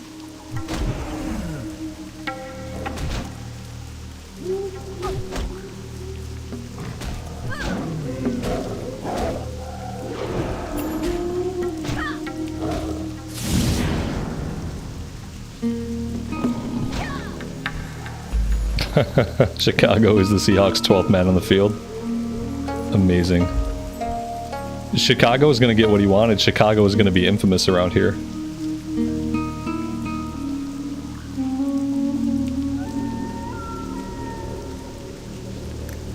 Alright. I'm taking us back to Ironforge. Back to the safety of the city. And we have to go check the auction house. I really want to try a Seal of Command build to see if it ends up being more mana efficient, to see if it ends up being like more powerful at the level that we're at now. But in order to do that, we need to have a slow weapon. Right now our weapon is very fast. 2.3 speed. So we have a couple of different options. I just don't know if any of them are really worth it. Like, Kang the Decapitator is a level 44 weapon. The weapon that we have now is level 47. However, Kang the Decapitator has a higher end damage, 205 compared to 137. So like, I think that means that our crits are going to be bigger. And obviously it has the 3.6 speed that we're looking for if we want to do a Seal of Command build. It also has a chance on hit. And at this point, like, I basically can't live without a chance on hit. Because the chance on hit is really awesome. Causing them to bleed for 560 over 30 seconds. I feel like this could be good if we want to go Seal of Command. That being said, it's going to eat into our gold reserves a little bit. It's going to cost us 500 big ones to try out Kang the Decapitator and to try a Seal of Command build. But I kind of want to. Like, but then, like, what am I looking for after this? So I get Kang the Decapitator. Like, what's my next weapon? And how much is my next weapon going to cost me? That's my worry. How much is my next weapon going to cost me? Probably like a crap ton. There are some blues that are okay. Like, we got a couple of blues that are okay.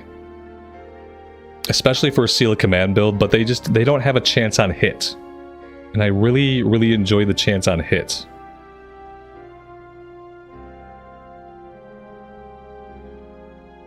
Like, this could be something. This could be like, this is like our cheap option. So our cheap option here is the Judge's Gavel.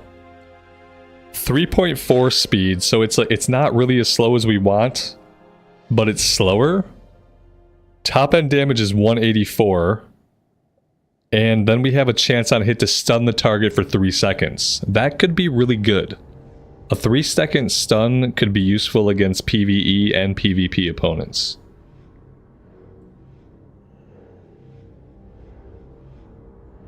We can get it enchanted with weapon damage. We can do the +7 weapon damage. Next time Alexandria's on, she can enchant the weapon for us, whatever we decide.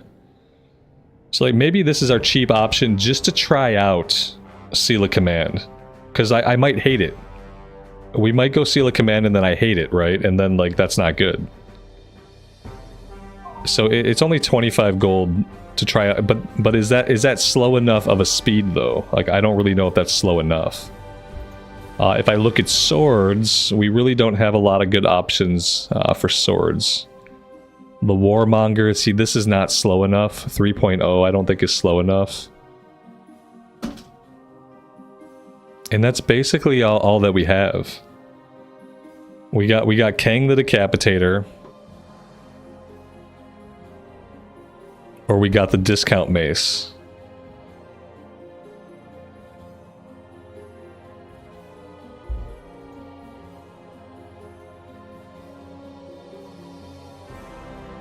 I think I might try the discount mace.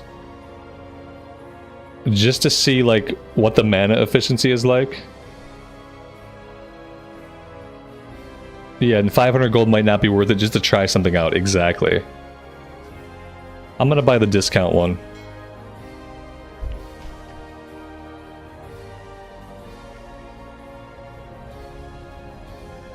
The burgers are probably done. Yeah, that's true, guys. The burgers are probably done. Like, I'm gonna grab this. We're gonna equip it for now. Let's go back to our class trainer. And let's take a look at, like, what a Seal of Command build looks like. We're gonna do Seal of Command with Ret Aura.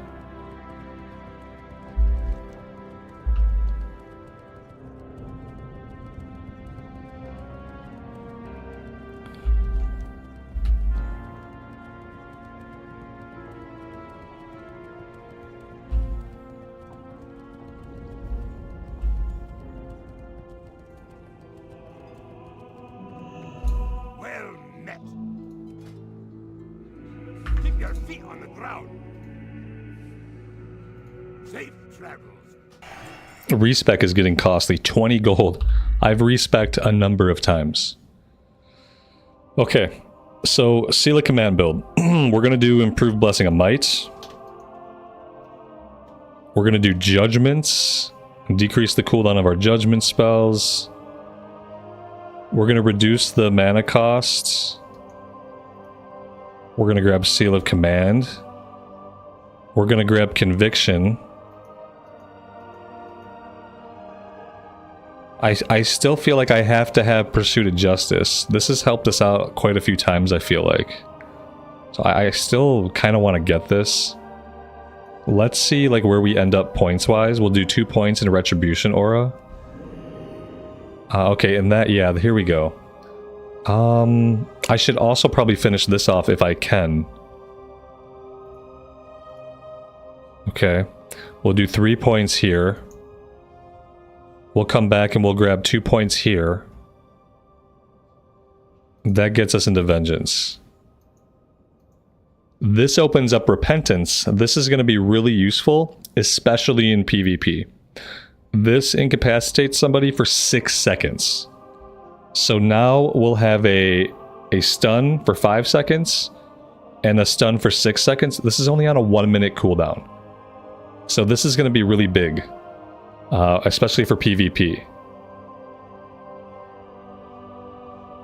Lael, have a good rest of your day, man. Thanks for hanging out today. Let's grab this.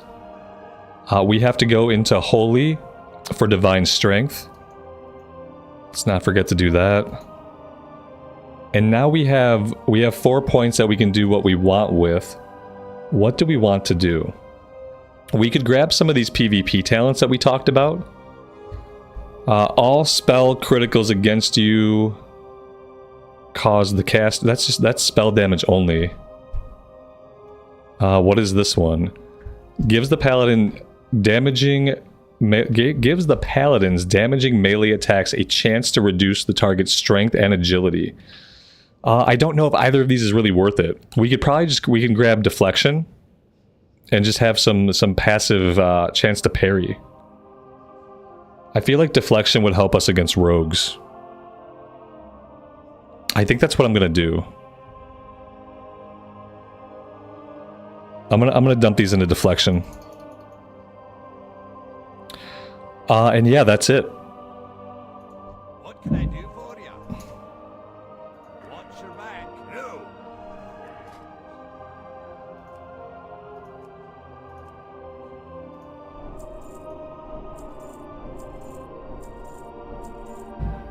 Keep your feet on the ground.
And there we go. I think this is good, and we will try out this build tomorrow, guys. I am going to go have dinner. I appreciate you guys being here and hanging out with me today. We worked through some issues earlier in the stream, and now I think we're in a really good place to carry forward on this server. Like, we know what our plan is going forward, and we're just going to execute on that plan. So yeah, thank you guys again. Have a great rest of your afternoon or evening. As always, take care of yourselves, take care of each other, and we will see you back in Azeroth again very soon. Bye for now.